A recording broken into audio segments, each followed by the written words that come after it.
There is a question that Gotham has been asking itself for longer than most of its citizens have been alive, a question written in broken glass and chemical burns, and the particular shade of green that belongs to one man's hair,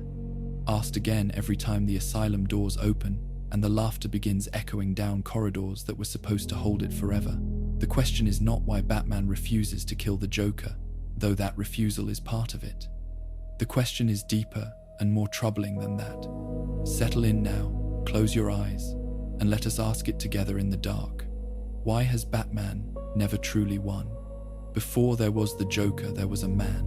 and the man had a name, and the name has been buried so completely beneath what he became that even those who have studied him most carefully cannot agree on what it was. This is not an accident.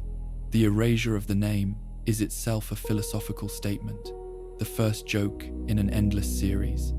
The suggestion that what he was before the chemical bath was so thoroughly destroyed by the fall that preserving the name would be like preserving the label on a bottle whose contents had been entirely replaced. Whatever he was called, he was not remarkable in the ways that remarkable people are typically identified and remembered. He was not wealthy or powerful or positioned within any of the structures that the world uses to signal that a person matters. He was a man in Gotham City at a time when Gotham City was eating its ordinary people alive, and he was being eaten along with everyone else. And the only thing that distinguished his particular consumption from the thousands of similar consumptions happening simultaneously around him was what it eventually produced. He had wanted to be a comedian. This detail matters more than it might initially appear to matter, because comedy is a profession that requires the practitioner to understand human pain well enough to transform it into laughter, to find the precise distance from suffering at which it becomes absurd rather than devastating, to construct from the raw material of disappointment and frustration and the thousand small humiliations of ordinary life, something that an audience can receive as recognition and release, rather than as confirmation of despair. He had the instinct for this. The people who encountered him in the years before the fall described someone with genuine wit, genuine perception,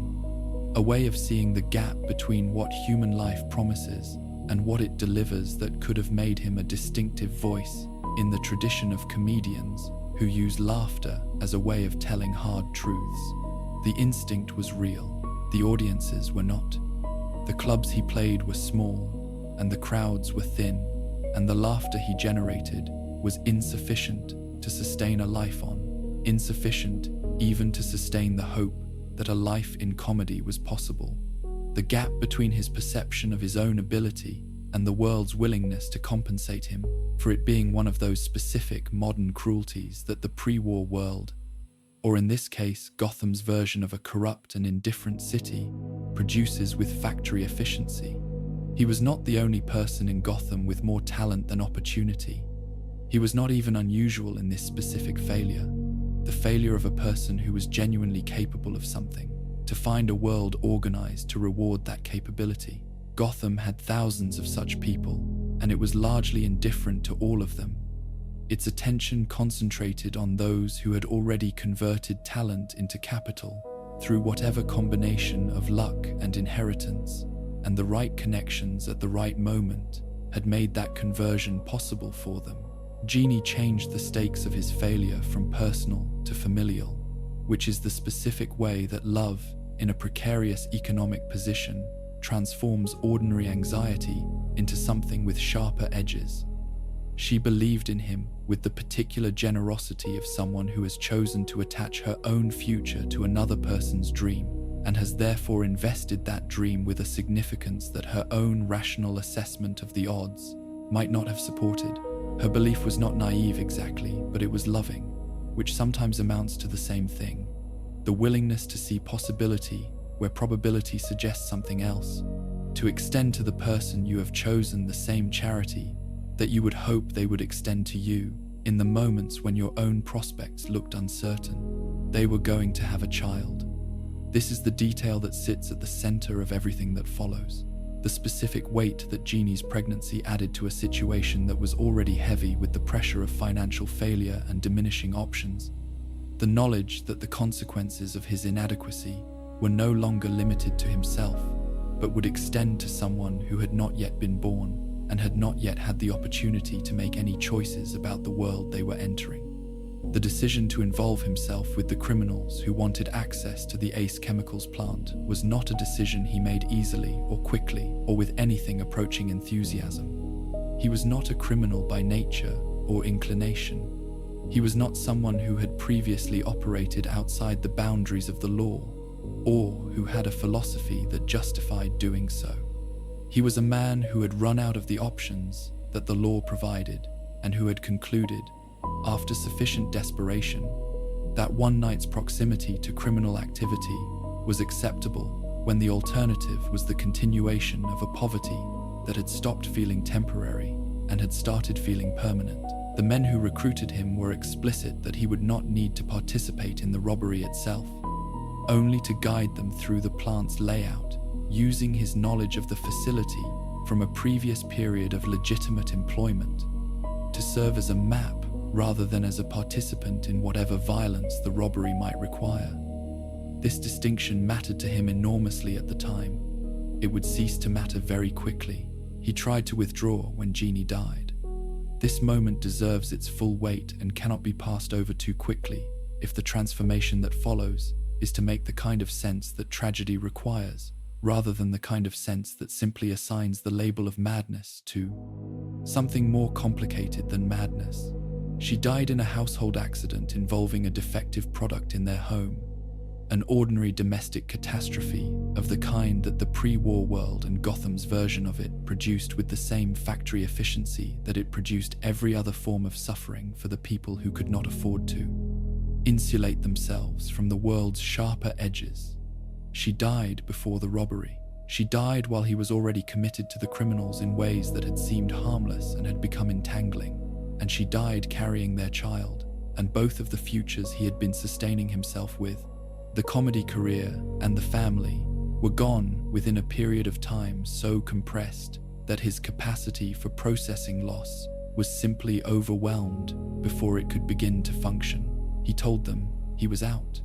He sat in whatever room he was occupying and understood that the reason he had agreed to the robbery in the first place was no longer present, and that he therefore had no reason to go forward with it. The criminals were not interested in his reasons. The specific mechanics by which they persuaded him to continue are less important than the simple fact that they did, that he found himself in the Ace Chemicals plant on the night of the robbery, not because he wanted to be there, but because the machinery of desperation and obligation and the particular helplessness of someone who has no one left to protect them had delivered him there, despite his expressed intention to the contrary. He was wearing the red hood, the costume that the criminal gang used to rotate responsibility for their activities among multiple individuals, so that no single person could be identified as the leader by anyone who encountered them. He was wearing someone else's identity for a night's work that was not his idea, in a plant he had worked in honestly, as the last act of a life that had been progressively stripped of every element that had made it worth living. Batman arrived because Batman was always arriving in those years, the new presence in Gotham that the criminal community had not yet fully absorbed or adapted to, the figure who represented the intrusion of something genuinely unprecedented into the ecosystem of the city's underworld. His arrival changed the geometry of the evening instantly and completely.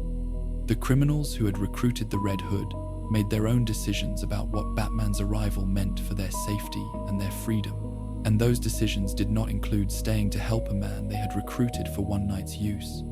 He was alone in the plant, with Batman coming for him, and the only available exit in the direction that the catwalk above the chemical vat happened to be located, and the fall was not chosen exactly,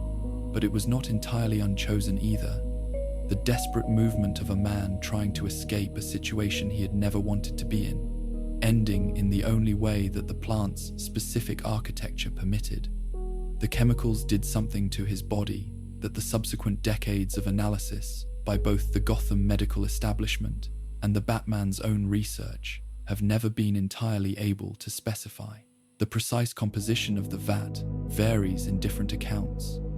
The specific mechanisms by which the bleaching of the skin and the staining of the hair and the locking of the facial muscles into their permanent expression occurred are disputed or simply unknown. The chemistry of transformation being one of those areas where the physical facts are clear in their outcome and obscure in their process. What is not disputed is what emerged, the combination of physical alteration and psychological rupture that the experience produced, the specific quality of consciousness that climbed out of the drainage system and looked at its reflection in a warehouse window and understood that something had changed so completely that the categories the previous self had used to understand the world were no longer adequate to the world as it now appeared. The man who had wanted to make people laugh had been replaced by something that understood laughter differently, that perceived in the gap between human pretension and human reality, not material for comedy, but the fundamental structure of existence. The joke that was being played by the universe on everyone who took their own meaning seriously. His wife was dead. His child was dead. He had fallen into a vat of chemicals, trying to escape from a robbery he had not wanted to participate in, guided there by a series of circumstances that had begun with the simple fact of being poor in a city that was indifferent to poverty. And now he looked like this. The laughter that came had nothing to do with comedy in the sense he had previously understood it, and everything to do with the recognition that the universe had delivered its punchline with devastating efficiency, that the joke was not one he had written, but one he was living, and that the only authentic response to a joke this comprehensive was to laugh, until the laughter became its own kind of answer to every question that had previously seemed to require a different kind of answer entirely. The philosophy crystallized quickly in those first days and weeks of his new existence, its central proposition being so simple and so terrible that it resisted the complexity that would have made it easier to dismiss. Any person, he believed with the specific conviction of someone who has experienced the proposition rather than merely theorized it, could be reduced to his condition by a single catastrophic day. The difference between himself and the psychiatrists who would later sit across from him in Arkham's interview rooms was not a difference of fundamental nature or moral character or even psychological resilience. It was a difference of circumstance, of which catastrophe had found them, and when and in what configuration of vulnerability it had arrived. He had been broken by one bad day. Everyone else was simply a person who had not yet encountered their particular bad day, who was walking through Gotham's indifferent streets in the borrowed time between their ordinary life and the specific disaster that would reduce them to the same condition that the chemical bath had reduced him to. This belief was not comforting. It was not intended to be comforting. It was the honest conclusion of someone who had tested the proposition on himself at the most extreme possible scale and had found it verified by experience. And the discomfort it generated in everyone who heard it was not evidence of its falsehood, but evidence of its accuracy. The specific discomfort of recognition rather than the specific discomfort of encountering something false and alien and safely dismissible. Batman would struggle for decades with the impossibility of fully refuting it. The knowledge that Gordon had withstood the Joker's experiment and retained his sanity being genuinely reassuring and genuinely insufficient at the same time. Insufficient because the Joker's response to Gordon's survival was not to abandon the thesis, but to note that Gordon had experienced one bad day rather than the sequence of bad days that had preceded the Red Hoods. 4. That the experiment remained open, that the conclusion was not yet in. The man who had wanted to make people laugh had found his audience at last. They were not the thin crowds of the comedy clubs that had refused to sustain him. They were everyone, all of Gotham, all of the world that Gotham was a concentrated version of, the audience for the longest and most comprehensive joke that had ever been constructed, a joke whose punchline was not a sentence but an understanding. The understanding that the Joker had been trying to give to Batman and to Gordon and to every person who entered Arkham's interview rooms to understand him since the night he fell. The joke was about all of them. It was about the fragility of everything they had decided to call sanity and the arbitrariness of the line between the person who laughed at it and the person who was destroyed by it. He had been both of those people within a single lifetime, and the laughter that had replaced the comedy was the sound of someone who had stopped pretending that the line was anything other than what it actually was. Not a barrier, not a moral achievement, just a place where the bad day had not yet arrived. The night at Ace Chemicals has been reconstructed so many times and from so many angles that the reconstruction itself has become a kind of mythology. The origin story that both men carry with them into every subsequent encounter, the shared reference point around which their entire relationship is organized, whether they acknowledge it or not. Batman was there.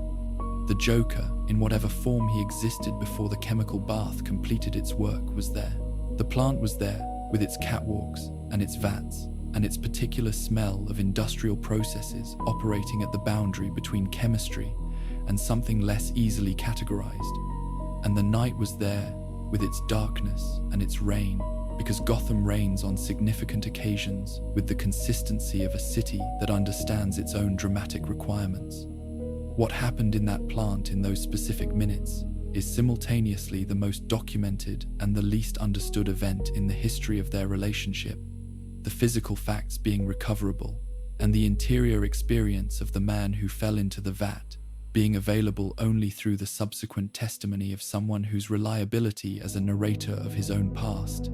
to say the very least, complicated by everything that the fall produced in him. The robbery itself was failing before Batman arrived, failing in the specific way that criminal enterprises fail when the people conducting them are not professionals, but opportunists. When the planning has not accounted for the specific variables that distinguish the facility as it actually exists from the facility as it was imagined during the planning stage. The Red Hood had provided what he had agreed to provide, which was knowledge of the plant's layout derived from his period of legitimate employment there, but knowledge of a layout and knowledge of a facility in operational conditions during a specific shift with specific personnel in specific positions are different kinds of knowledge,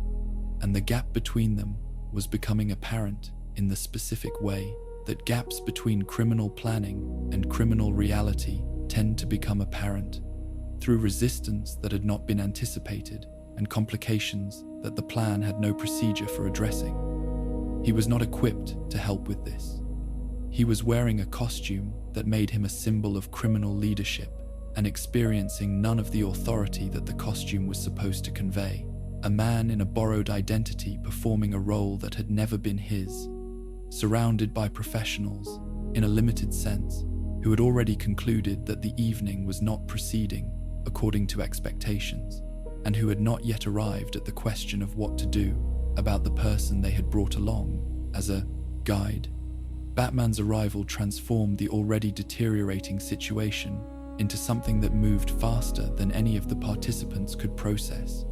The appearance of a figure that had been rewriting the psychological landscape of Gotham's criminal community for long enough that the sight of him produced immediate and specific responses in everyone present. Responses that bypassed rational assessment and operated at the level of instinct, the instinct that the Dark Knight had been carefully cultivating in exactly this population, through exactly this kind of repeated encounter.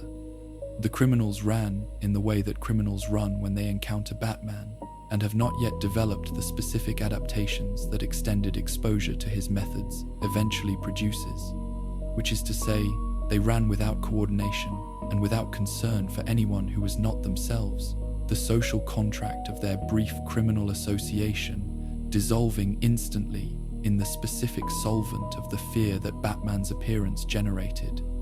He was left. This is the simplest and most important fact of the sequence, the fact from which everything else follows, with the terrible logic of a story that knows exactly where it is going, even if none of its participants do. He was left in the plant wearing a costume that made him the most visible person in a situation where visibility was the primary danger, with Batman covering the exits in the systematic way that Batman covered exits when he was operating efficiently, and the target was not yet aware of the geometry he was constructing around them. The Red Hood in these moments was not a criminal mastermind or a calculating villain or any of the things that the subsequent decades of Joker mythology would retroactively project onto the man who wore the hood that night. He was someone who was terrified, someone whose day had already been the worst sequence of days he could imagine, and who was now discovering that the sequence had one additional item to add before its conclusion. The catwalk above the chemical vat was not a chosen destination, but the consequence of a series of eliminations, the other options closing off with the systematic thoroughness of Batman's crowd control until the catwalk was what remained, until the direction of the drainage pipe above the enormous vat of chemicals was the only direction that the available space permitted him to move. He moved in that direction not because he understood where it led or what it contained, but because moving was the only alternative to stopping, and stopping was something that the fear would not permit.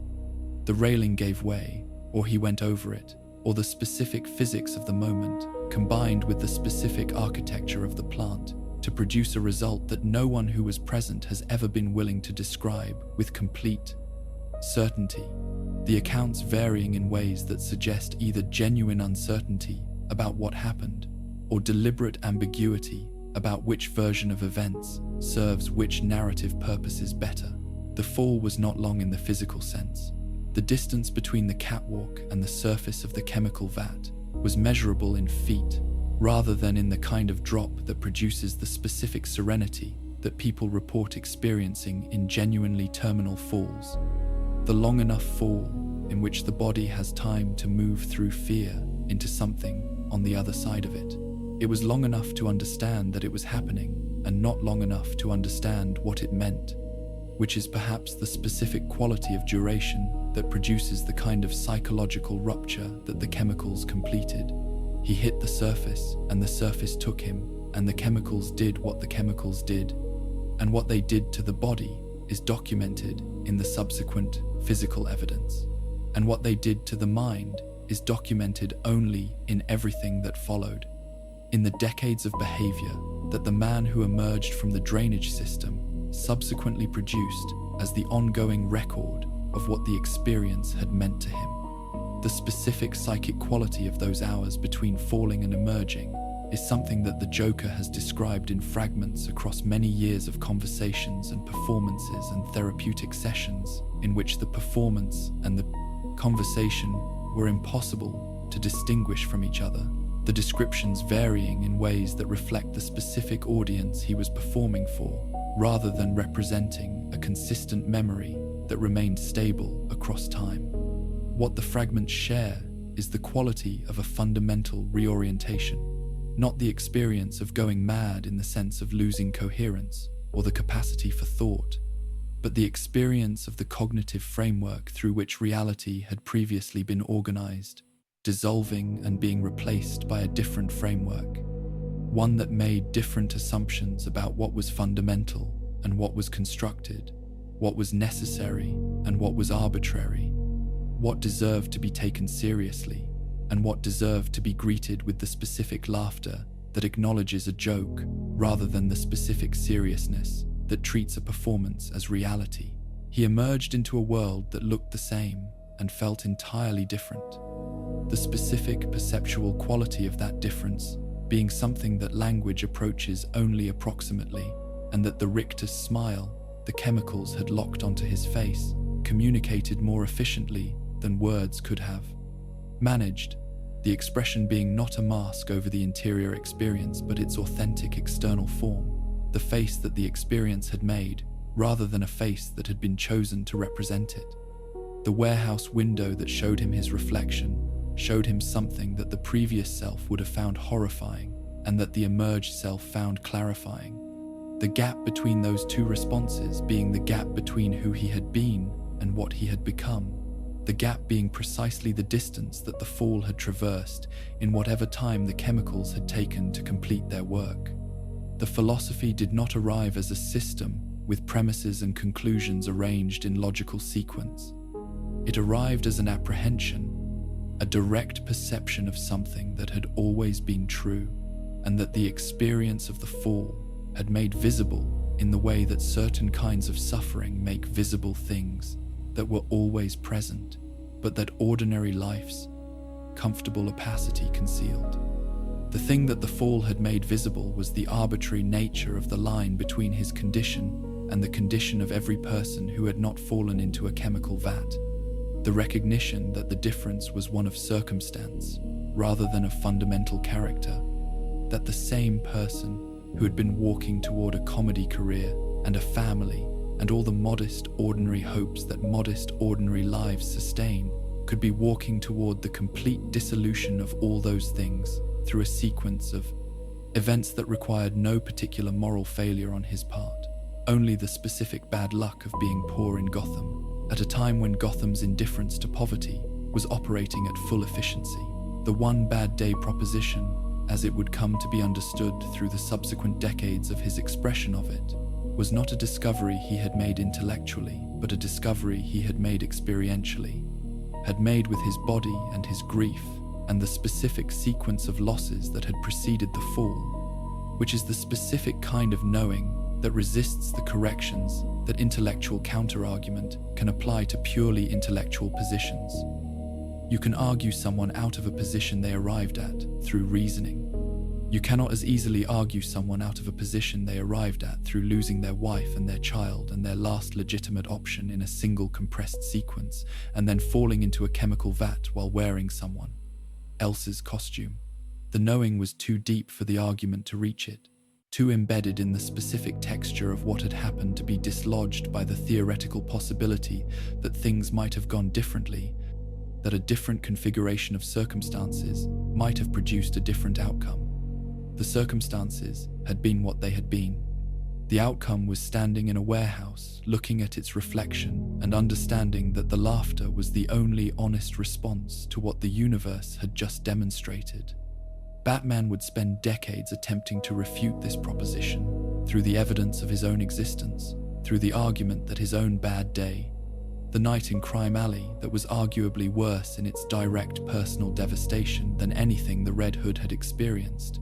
had produced not the Joker's dissolution of moral structure, but his own reconstruction of it. That the same catastrophic experience could be metabolized differently depending on the psychological and philosophical resources brought to bear on it. This argument is not without merit. It is also not without the specific limitation that it applies to two people whose circumstances were not identical, whose resources and whose social positions and whose specific configurations of loss were different in ways that the argument tends to smooth over in the interest of maintaining the proposition that character is destiny rather than circumstance. The Joker heard this argument in various forms across many years of their relationship and found it unconvincing, not because he was unable to follow its logic, but because the logic did not reach the place in him where the knowing lived, the place where the experience rather than the argument resided, unchanged and unchangeable by anything that could be said to it. What the fall produced, in the end, was not madness in the sense that the psychiatric establishment that would subsequently attempt to categorize and contain him meant by that word, not the loss of coherence, or the incapacity for rational thought, or the disconnection from a shared reality that the clinical definitions pointed toward. It produced a different rationality, a set of premises about the nature of human existence and the reliability of social structures and the authenticity of the moral frameworks through which civilization organized its understanding of acceptable and unacceptable behavior were internally consistent, and that followed from the specific experience of the fall with a logic that was uncomfortable precisely because it was not incoherent. You could not simply dismiss it as the product of a damaged mind without engaging with the specific argument that the damaged mind was making. And engaging with the specific argument required confronting the specific experience that had generated it. And confronting that experience required a willingness to consider the possibility that the experience had revealed something true about the world, rather than something false about the perceiver. The city that had produced him deserves its full share of the accounting that this origin demands. And that accounting begins with the simple recognition that Gotham does not do what it does to people by accident. The indifference to ordinary suffering that characterized the city's relationship with its most vulnerable citizens was not a natural phenomenon or an inevitable feature of urban life, but the product of specific choices made by specific people about how to organize the distribution of the city's resources and attention. Choices that consistently prioritized the comfort of those who already had sufficient comfort over the survival of those who did not. He had been one of thousands of people making similar calculations in similar circumstances, weighing the available legitimate options against the available illegitimate ones, and finding the legitimate options insufficient. And the city's response to this mathematics had been to provide the criminal infrastructure through which the illegitimate options could be accessed, while simultaneously providing the institutional responses, the police, the courts, the asylum that managed the consequences of people accessing those options. The system was complete in itself, and he had moved through it from the beginning, from the comedy clubs that did not pay enough to the criminal contact that offered one night's income to the chemical vat that completed the transition and the asylum that would subsequently manage it. The city had made him as surely as it had made Batman, and the difference between them was not that one was Gotham's product and the other was not, but that they were different products of the same city, shaped by encounters with its indifference at different points in its geography of privilege and deprivation. The understanding that Batman would eventually reach, imperfectly and incompletely, and always with the resistance of someone who needed the conclusion to be different, was that the fall into the chemical vat had not created the Joker from nothing. It had revealed him, or had revealed the possibility of him that had always been present in the specific combination of intelligence and perception and pain that had been the Red Hood's inheritance, had provided the specific conditions under which what had been a way of seeing the world became a way of being in it, had dissolved the social conditioning and the hopeful self-deception that had kept the perception manageable, and released it into a form that could act on what it understood rather than merely endure it. This is the specific horror of the Joker's origin that the decades of their conflict return to again and again without resolving, the question of whether what emerged from the vat was a corruption of the man who fell in or a completion of him, and what the answer to that question implies about everyone else who walks Gotham's streets, carrying their own specific weight of loss and perception, and the specific gap between what life promises and what it delivers. The question that the escalation argument begins with is deceptively simple, and its implications are not simple at all, which is the specific characteristic of questions that touch something real rather than something merely complicated. Did Gotham produce Batman, or did Batman produce the Gotham that required him? The answer that the city's history suggests, the answer that Commissioner Gordon has circled without quite landing on in decades of uneasy cooperation with the Dark Knight, the answer that the Joker has been performing for anyone willing to understand the performance as argument rather than entertainment, is that the question contains a false binary, that the relationship between a city and the forces it generates is not a sequence of causes and effects, but a loop, a feedback system in which each element produces the conditions that sustain the others,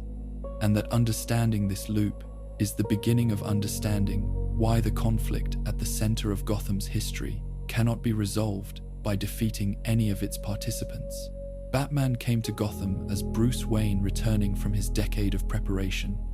bringing with him a methodology and a symbol and a decision about how to respond to the specific bad day that Crime Alley had given him that was the opposite in almost every respect of the decision that the Red Hood had eventually made in response to his own bad day in the chemical plant, where the Joker had dissolved the framework of social order and found liberation in the dissolution. Batman had reconstructed a framework more rigid and more demanding than the one that the murder of his parents had shattered, had built out of grief and discipline, and the specific genius that wealthy orphans with unlimited resources and a particular psychological configuration can bring to bear on personal catastrophe. A machine for imposing order on a city that had demonstrated its willingness to consume the innocent without consequence or remorse. The symbol was deliberate, chosen for the specific psychological effect that the image of a bat had been demonstrated to produce in the specific population he intended to affect. The fear that the symbol generated being not incidental to the mission but central to it, the communication that Batman wanted to send being precisely that communication, the message that something had changed in Gotham's criminal ecosystem, and that what had changed was the arrival of something that operated outside the rules that the ecosystem had previously been organized around. This is the moment that the escalation argument identifies as the point at which Gotham's criminal history took the specific turn that would eventually produce the Joker's particular variety of response. Not because the Joker was a direct or immediate response to Batman's arrival, but because Batman's arrival communicated something to the city's criminal community that the criminal community eventually metabolized into new behaviors and new philosophies and new characters, the most significant of which was the character who understood that if the old rules no longer applied, then the new rules that replaced them were available to anyone willing to operate outside the framework that had previously constrained everyone equally. Batman had decided that the limits on vigilante violence were optional when the cause was sufficiently just. The Joker decided that the limits on criminal philosophy were optional when the cause was sufficiently honest.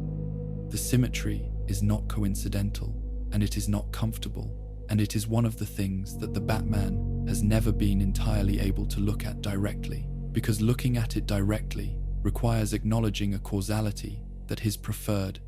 understanding of his own mission cannot accommodate. Commissioner Gordon is the most reliable witness to this dynamic, because Gordon occupies the specific position of someone who has watched both men from close range for long enough to have developed a perspective that neither of them has access to, the perspective of someone whose own integrity has been maintained through the same commitment to institutional frameworks that Batman's methods constantly stress, and that the Joker's philosophy constantly mocks. Gordon has noted, in the private records and the conversations with allies, that the various data sources of the Gotham criminal investigation preserve, that the arrival of Batman coincided with a qualitative shift in the ambitions and the methods of the city's criminal actors, that the criminals of the pre-Batman era were comprehensible within the frameworks of conventional law enforcement in ways that the criminals of the post-Batman era were not, that something about the permission that Batman's existence granted had been received and acted upon by people who were never going to use that permission the way Batman intended it to be used. The specific criminals who defined Gotham's underworld before Batman's arrival were powerful and often brutal, and frequently in control of significant resources, but they operated within a psychology that was fundamentally transactional, that understood their activities as the pursuit of specific material objectives through methods that the law prohibited, but that the law's prohibition did not make incomprehensible.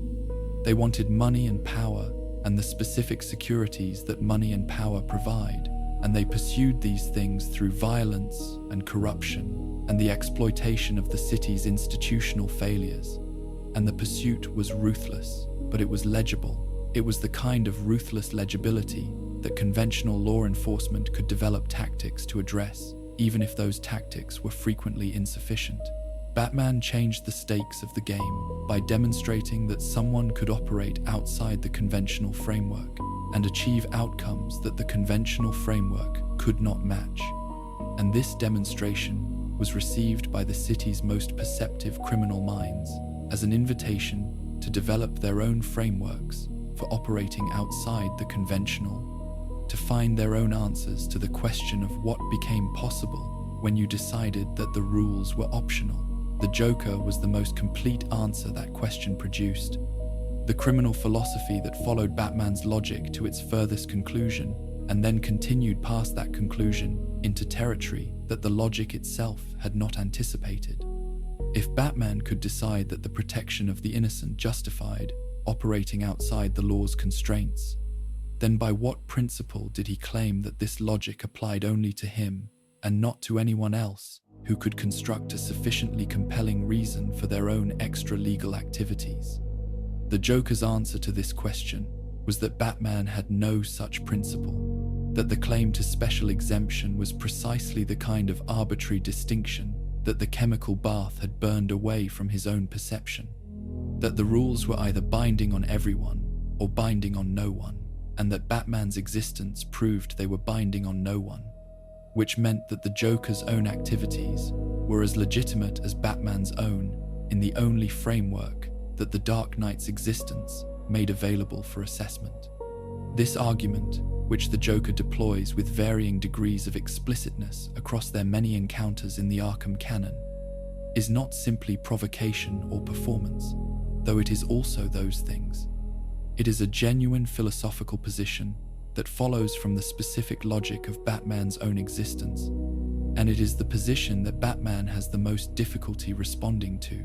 because responding to it adequately would require either abandoning the extra-legal methods that make him effective or accepting a principle that would justify the Joker's activities alongside his own. Neither option is available to him. The first would transform him into something that Gotham's conventional institutions already provide and that have already proven insufficient to the city's specific challenges. The second would dissolve the distinction between himself and the man he has spent decades pursuing, would acknowledge that the difference between them is one of values rather than of methodology, and that values, as the Joker is always happy to point out, are exactly the kind of arbitrary construction that one bad day has a way of rendering optional. The escalation dynamic plays out across the Arkham canon, with specific incidents that illustrate the general principle with the precision of case studies confirming a theoretical model. Each time Batman develops a new tactic or a new technology or a new level of psychological pressure, the criminal community around him adapts, and the adaptation tends to move in the direction of greater extremity, greater willingness to employ methods that the previous calibration of criminal activity had not included, greater investment in the philosophical frameworks that justify those methods against the objection that they cross lines that decent people do not cross. The Joker's Titan formula is one such adaptation, an attempt to match Batman's physical capabilities through biochemical modification that follows directly from the recognition that conventional criminal muscle is insufficient against what Batman brings to physical confrontations. The Scarecrow's escalating deployment of fear toxin is another, the weaponization of mass psychological manipulation being the logical response to a Batman who uses fear as his primary tool of criminal deterrence. The criminal ecosystem of Gotham moves in the direction that Batman's presence establishes as the relevant direction, toward extremity and toward the abandonment of the conventional frameworks that made crime legible and therefore addressable, and the Joker is the furthest point in that direction, the endpoint of a trajectory that Batman's existence established. This is not an argument that Batman should not exist, or that his activities have made Gotham worse rather than better in some simple net accounting. The city's criminals would have found their way toward extremity through other mechanisms if Batman had not provided this particular one. And the lives that Batman has saved and the suffering he has prevented are real and cannot be dismissed in the interest of maintaining the purity of the critical argument. The argument is more limited and more specific than that. It is the argument that Batman cannot defeat the Joker without understanding that the Joker is partly his own creation, that the mirror the Joker holds up to him is not purely a distortion but contains a genuine reflection, and that looking away from the reflection rather than engaging with what it shows is one of the primary reasons why the cycle continues rather than breaking. The specific moments in the Arkham games where this dynamic achieves its most explicit expression are the moments of conversation between them, the interrogation scenes and the cell visits, and the long exchanges in Arkham City where the Joker, dying from the Titan formula's corrupted effects on his blood, continues to demonstrate his understanding of Batman's psychology with the precision of someone who has had decades of careful observation to work with. He knows which buttons to press and in which sequence and with what timing.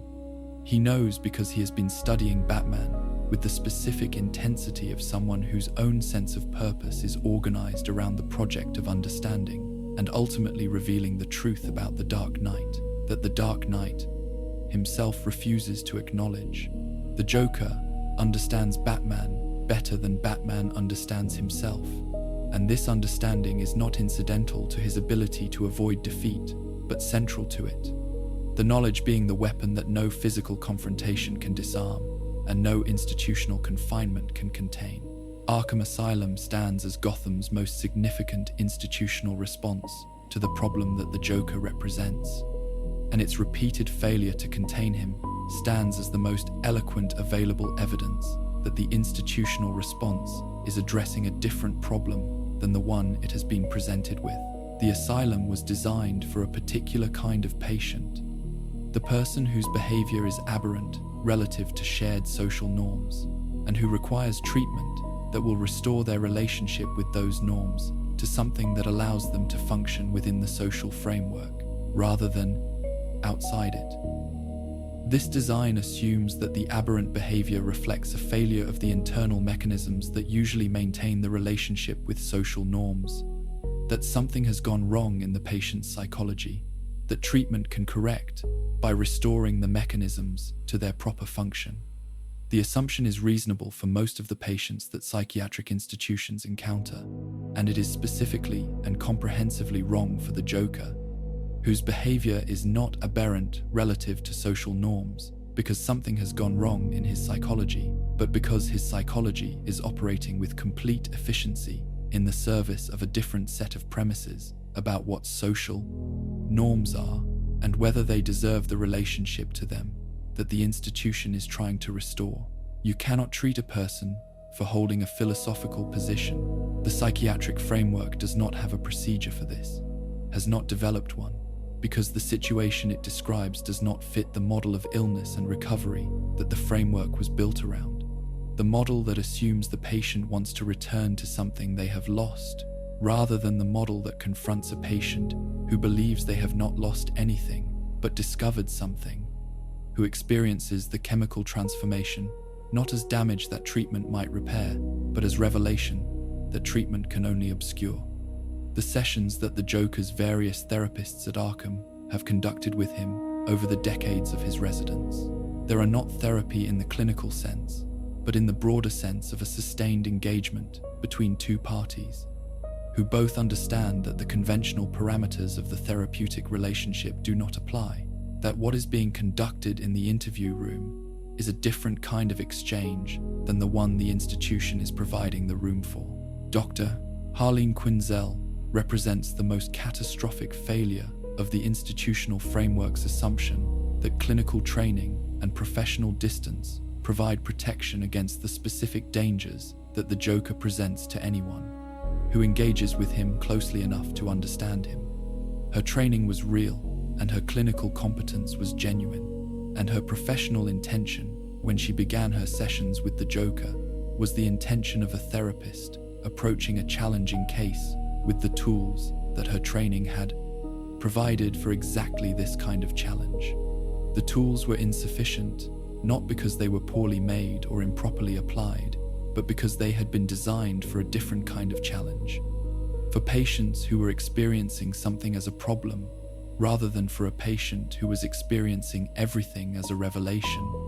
whose entire psychological structure was oriented not toward the recovery of a lost normality, but toward the communication of a discovered truth that he found more compelling and more important than any normality that the institution could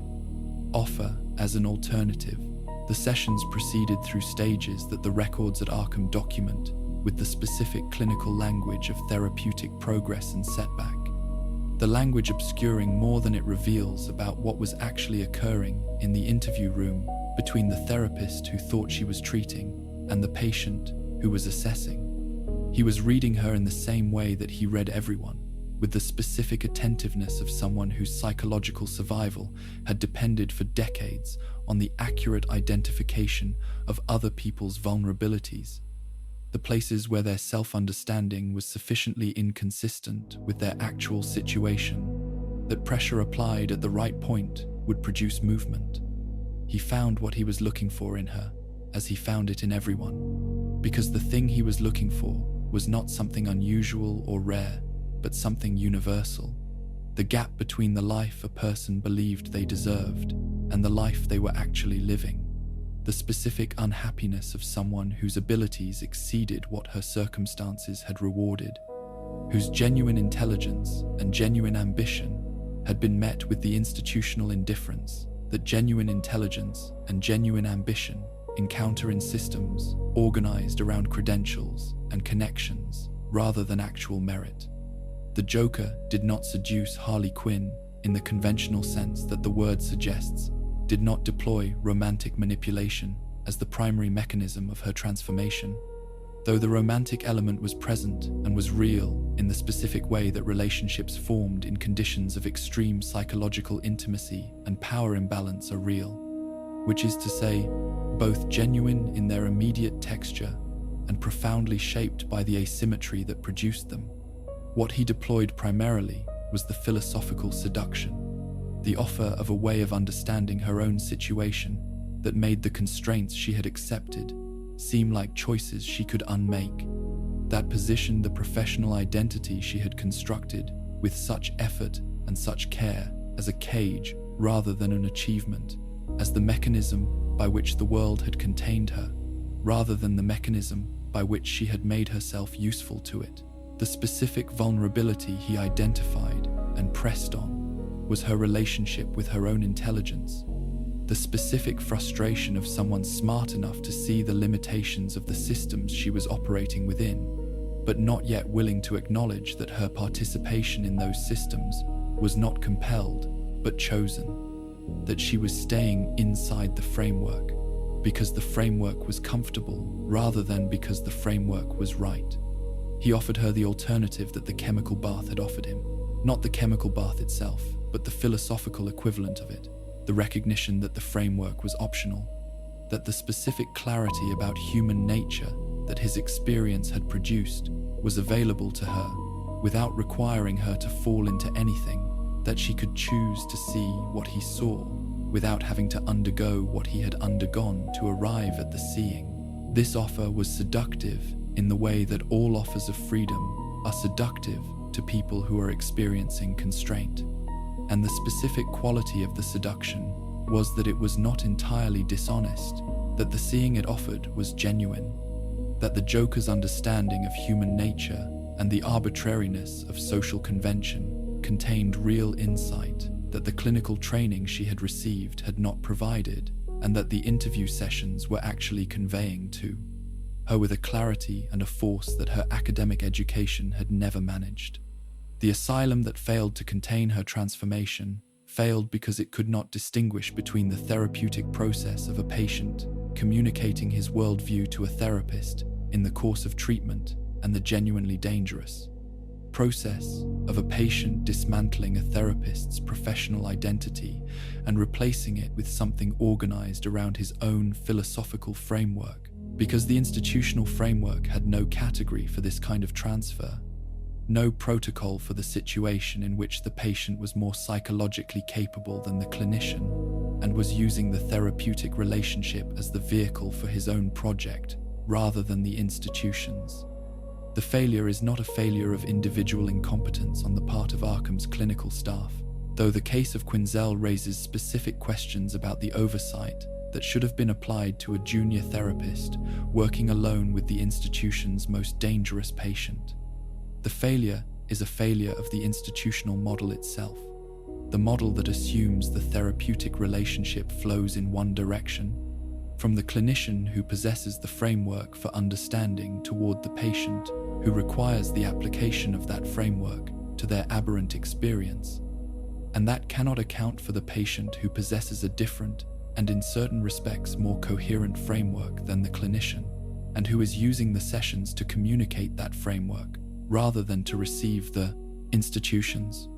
The physical takeover of the asylum during the events that the Arkham canon documents in its first major chapter is the Joker's most explicit and most theatrical demonstration of the mismatch between the institution and the problem it has been assigned to address. The performance of a person who has spent sufficient time within a system to understand its architecture completely, and who has decided that the most efficient use of that understanding is to demonstrate it in the most comprehensive way available to him. He does not escape from Arkham in the manner of someone breaking out of a containment that has successfully contained them. He reveals Arkham as a stage on which he has been performing the role of contained patient for long enough to understand every element of the stage's construction, and to have made whatever preparations the performance of containment permitted him to make within the constraints of that performance. The guards who fall to his detangent enhanced allies, the corridors that become his domain, the interview rooms and the treatment facilities, and the operational infrastructure of the institution that become props in his performance rather than instruments of his management.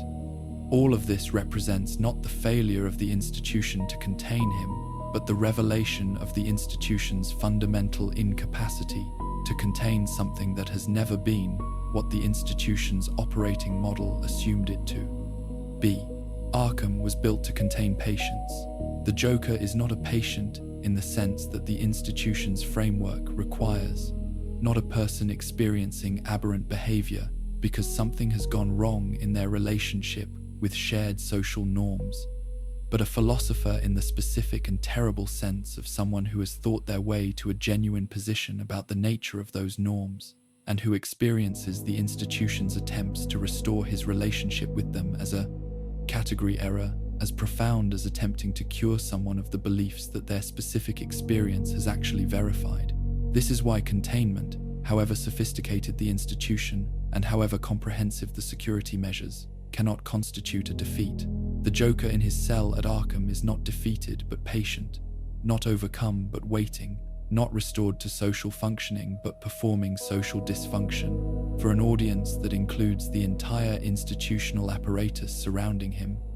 the guards and the clinicians and the administrative structure and the political oversight, all of whom he is reading with the same attentiveness that he brings to every audience, assessing, preparing, understanding the specific architecture of the system that is attempting to contain him well enough to demonstrate, when the appropriate moment arrives,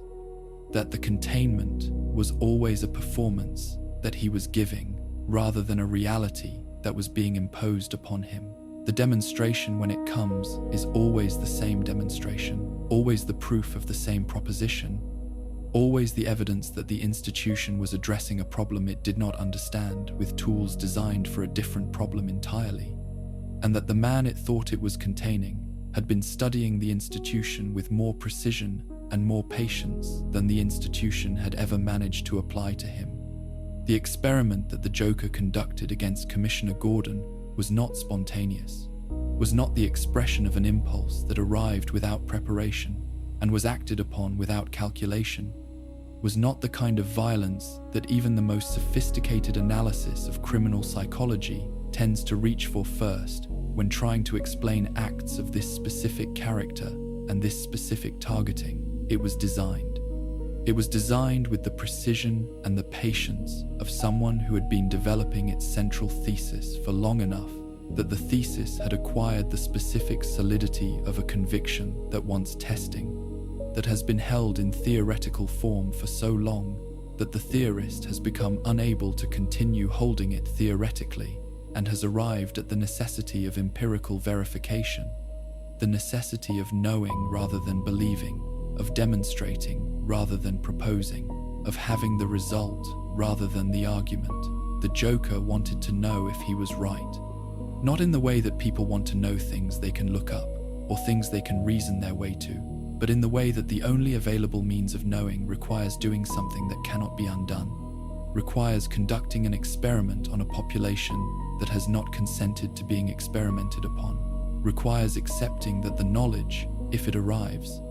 will arrive with consequences that the pursuit of knowledge cannot by itself justify, but that the specific urgency of this particular question makes feel not only acceptable, but necessary. James Gordon was chosen for reasons that the Joker has never fully articulated, and that can be reconstructed only through the logic of his choices and the philosophy they express. Gordon was not chosen randomly, which is to say the experiment was not designed to test whether any person subjected to sufficient catastrophe would break, but whether this specific person subjected to this specific catastrophe would break. And the specificity matters because Gordon represented something in the landscape of Gotham that the Joker found both interesting and, in some register that the word interesting does not quite capture, personally significant. Gordon was the closest thing that Gotham's institutional life had to a genuinely honest man, someone who had maintained his commitment to the frameworks of law and decency and the protection of the innocent through decades of exposure to a city that made such maintenance difficult in every available way, who had found in those frameworks not the performance of virtue but the actual thing, the genuine belief that the rules mattered and that the person who upheld them was doing something worth doing, regardless of whether the city acknowledged or rewarded the doing of it. He was, in other words, the Joker's thesis made human, the proposition that decent people existed and that decency was sustainable, made concrete in a specific person whose life and career represented the ongoing demonstration of that proposition. If Gordon could be broken, if one bad day could reach even this specific man and dissolve the framework that had sustained him through everything that Gotham had already subjected him to, then the thesis was not merely plausible but proven, not merely the product of the Joker's own specific experience of catastrophe, but a universal law applicable to anyone the universe chose to apply it to. Barbara Gordon was not the primary target of the experiment, and this distinction matters for understanding what the Joker was doing and what it reveals about the specific quality of his cruelty, which is never random and never simply the expression of a desire to cause pain for its own sake, but always the precise application of the minimum sufficient to generate the specific result of the experiment requires. She was the instrument through which Gordon would be brought to the state the experiment needed him in, the specific catastrophe that would constitute his bad day, and the fact that she was a person with her own history and her own achievements and her own specific relationship with the question of justice that her work as Batgirl had expressed was not relevant to the Joker's calculations in the way that it was relevant to everyone else involved. She was not nothing to him, which would have been simpler and in some respects more comprehensible. She was something specific, a variable in an experimental design, a precise lever positioned at a precise point in Gordon's psychology, and the specific horror of this is not the indifference that reducing her to a variable represents, but the attentiveness, the fact that her importance to Gordon had been studied and understood and deployed with the precision of someone who had paid very close attention to the specific geography of what the commissioner loved and where his vulnerabilities lived within that love. The bullet found her at the door of her apartment, and what it did to her body and what it did to her capacity to continue the physical work of justice that she had committed herself to is part of the record, documented in the subsequent history of both her life and the investigation that the shooting generated. But the shooting itself, as an event, as the specific moment of its occurrence, exists in the record primarily through the responses it produced, rather than through any direct account of the moment itself, the moment being one of those events that the people who experience them are least equipped to describe, because the experience of it exhausts whatever capacity for description the experiencer possesses. Gordon arrived afterward. He arrived to find what the Joker had left, which was not simply the physical fact of what had been done to his daughter, but the theater that the Joker had constructed around that fact. the specific arrangement of cruelty that was designed not only to devastate but to communicate, to make the point that the Joker needed Gordon to absorb before the experiment's primary phase could begin. The amusement park was the Joker's chosen stage for the primary phase, and the choice of venue deserves the attention that the Joker's deliberate choices always deserve. The recognition that nothing in his performances is accidental, and that the specific environment he selects for a specific operation reflects his understanding of what the environment communicates beyond its immediate functional utility. An abandoned amusement park is a particular kind of place, a place where the infrastructure of manufactured joy has been left to decay, where the rides and the attractions and the architectural language of entertainment and delight have been stripped of the energy and the maintenance and the human presence that animated them, and have become something else in their abandonment, something that the contrast between what they were designed to be and what they have become in their decay produces as a specific aesthetic quality, the quality of a joke whose punchline has already been delivered, but whose setup is still standing. The Joker understood this quality and used it the way he used all available materials, as an extension of the argument he was making, as an environment that said what he wanted to say before he had said anything, that communicated the specific proposition about joy and its fragility and the relationship between the infrastructure of human happiness and its actual achievability that he had been developing since the night he fell.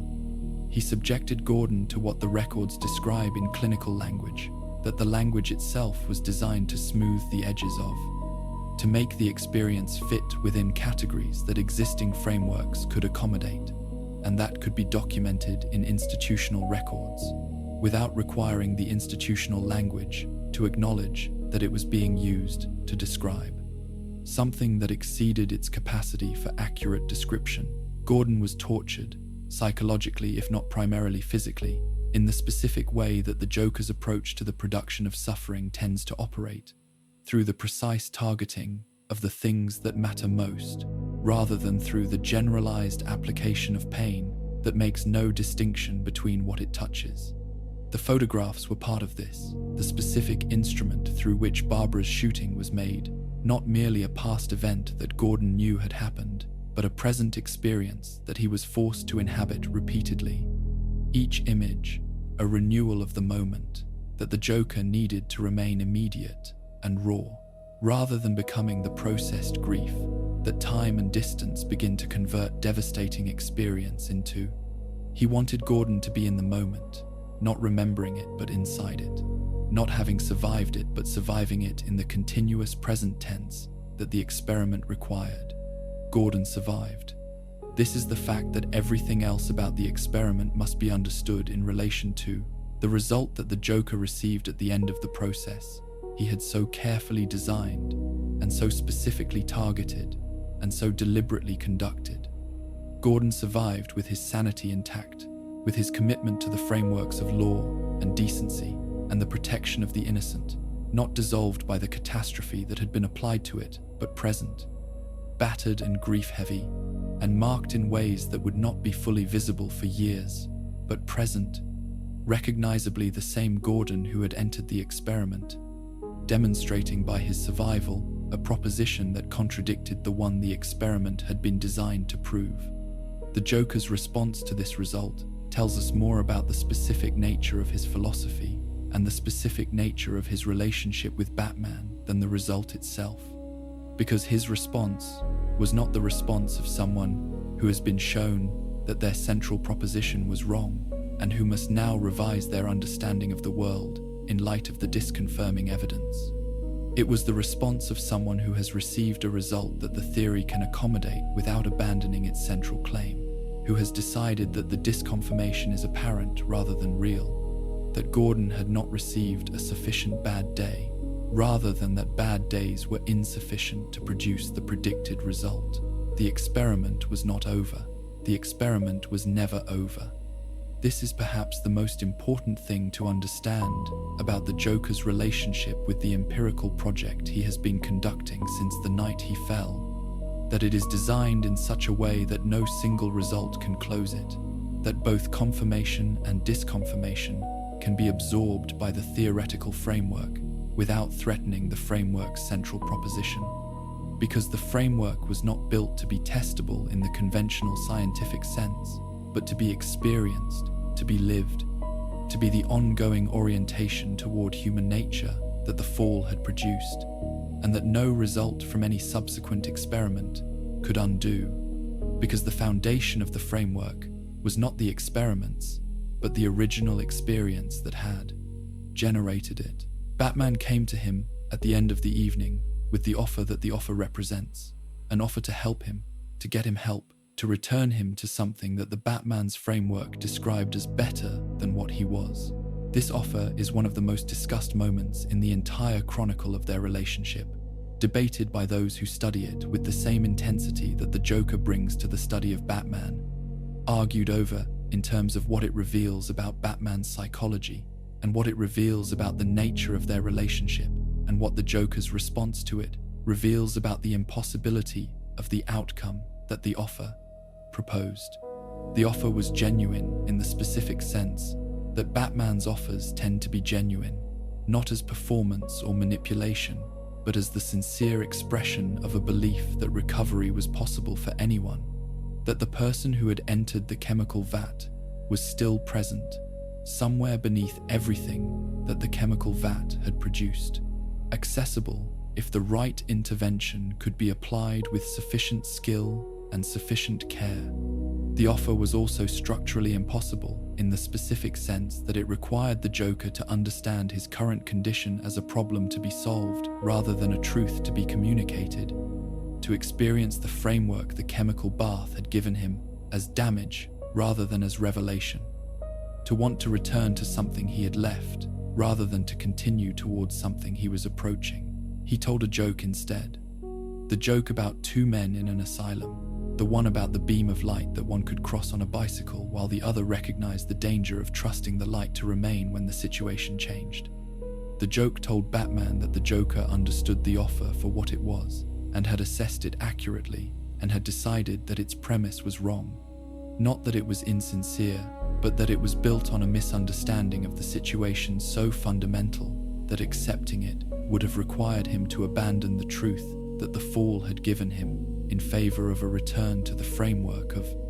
ordinary human psychology that he had already determined was insufficient to the reality it was supposed to describe. He laughed, and Batman heard the laughter, and the laughter was the answer to the offer that no argument could have delivered with equal economy or equal precision. The answer being that the offer assumed a problem that the Joker did not experience himself as having, that the help assumed a condition that the Joker did not experience himself as suffering from, and that accepting the help would have been the most thorough self-betrayal available to him, the abandonment of the knowing for the comfort of the not knowing that the offer represented. Batman left with the laughter following him, and the laughter is still following him decades later. In every subsequent encounter and every subsequent attempt to find some resolution to a conflict that the laughter was explaining, in that moment, in the abandoned amusement park, could not be resolved through any of the means that Batman had available to him. The offer had been the most that Batman could do. The laughter was the Joker's explanation of why the most that Batman could do was not enough. The proof of his influence did not require his presence. This is perhaps the most unsettling dimension of the Joker's relationship with the institutional frameworks that were designed to contain him, that his most significant demonstration of his capacity to defeat those frameworks happened not through his own actions, but through the transformation of someone who had entered his orbit as a professional, who had brought the full apparatus of clinical training and institutional authority to the project of understanding and treating him, and who had emerged from that project as the most complete expression of his philosophy in human form that anyone other than himself had ever achieved. Harleen Quinzel became Harley Quinn through a process that the Arkham records document with the specific inadequacy of institutional language applied to experiences that exceed the institution's conceptual vocabulary. And the inadequacy of the documentation is itself a kind of evidence of how completely the process exceeded what the institution had been designed to prevent. She had been exceptional in the ways that the institutions through which she moved before Arkham tended to recognize and reward, which is to say, she had been exceptional within the parameters that those institutions defined as the relevant parameters for the kind of excellence they were in the business of cultivating and deploying. Her academic performance was genuine, her clinical competence real, her ambition for the specific kind of achievement that psychiatric work offered to someone with her particular combination of intelligence and interpersonal attunement and genuine interest in the mechanics of human psychology. She had written her doctoral thesis on a subject related to criminal psychology, not because it was the safe choice or the comfortable choice, but because it was the area in which her genuine curiosity most insistently resided, the area in which the questions she found herself unable to leave alone tended to cluster, the questions about why people did the things that social frameworks classified as unacceptable, and what the relationship was between those classifications and the experiences that produced the classified behaviors, and whether the framework of treatment offered by institutional psychiatry was actually adequate to the complexity of what it was treating. These questions had led her to Arkham. The institutional route that delivered her there was a route that the Arkham administration navigated with the specific obliviousness to its own structural vulnerabilities that institutions tend to demonstrate when those vulnerabilities have not yet produced a crisis sufficient to make them visible. They saw a competent junior clinician with excellent credentials and genuine enthusiasm for a challenging case. They did not see someone whose own specific relationship with the questions that the Joker's existence raised,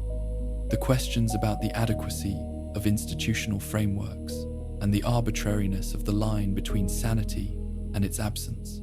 and the gap between what professional identity promised and what it delivered, made her specifically vulnerable to the specific seduction that the Joker was capable of conducting with exceptional precision in anyone who came close enough and stayed long enough. The sessions began with the professional distance that clinical training provides as the first line of defense against the specific dangers that therapeutic relationships with extremely manipulative patients present. The deliberate maintenance of the observer's position rather than the participant's position. The cultivation of the analytical relationship with the patient's communications rather than the immediate, responsive relationship that the patient typically prefers and typically works to produce in the therapist, because the immediate responsive relationship is more vulnerable to the specific manipulations that the therapeutic encounter enables.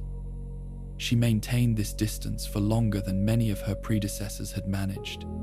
her training being better and her self-awareness being sharper, and her specific investment in the professional project of understanding the Joker being sufficient to sustain the analytical orientation through the early sessions in which he was primarily assessing rather than primarily engaging, reading her in the way that he read everyone who came close enough to be read, identifying the specific geography of her vulnerabilities with the patience of someone who understood that the most important preparation is thorough and that rushing it produces inferior results. What he identified, eventually, was the specific gap that her professional ambition had not closed,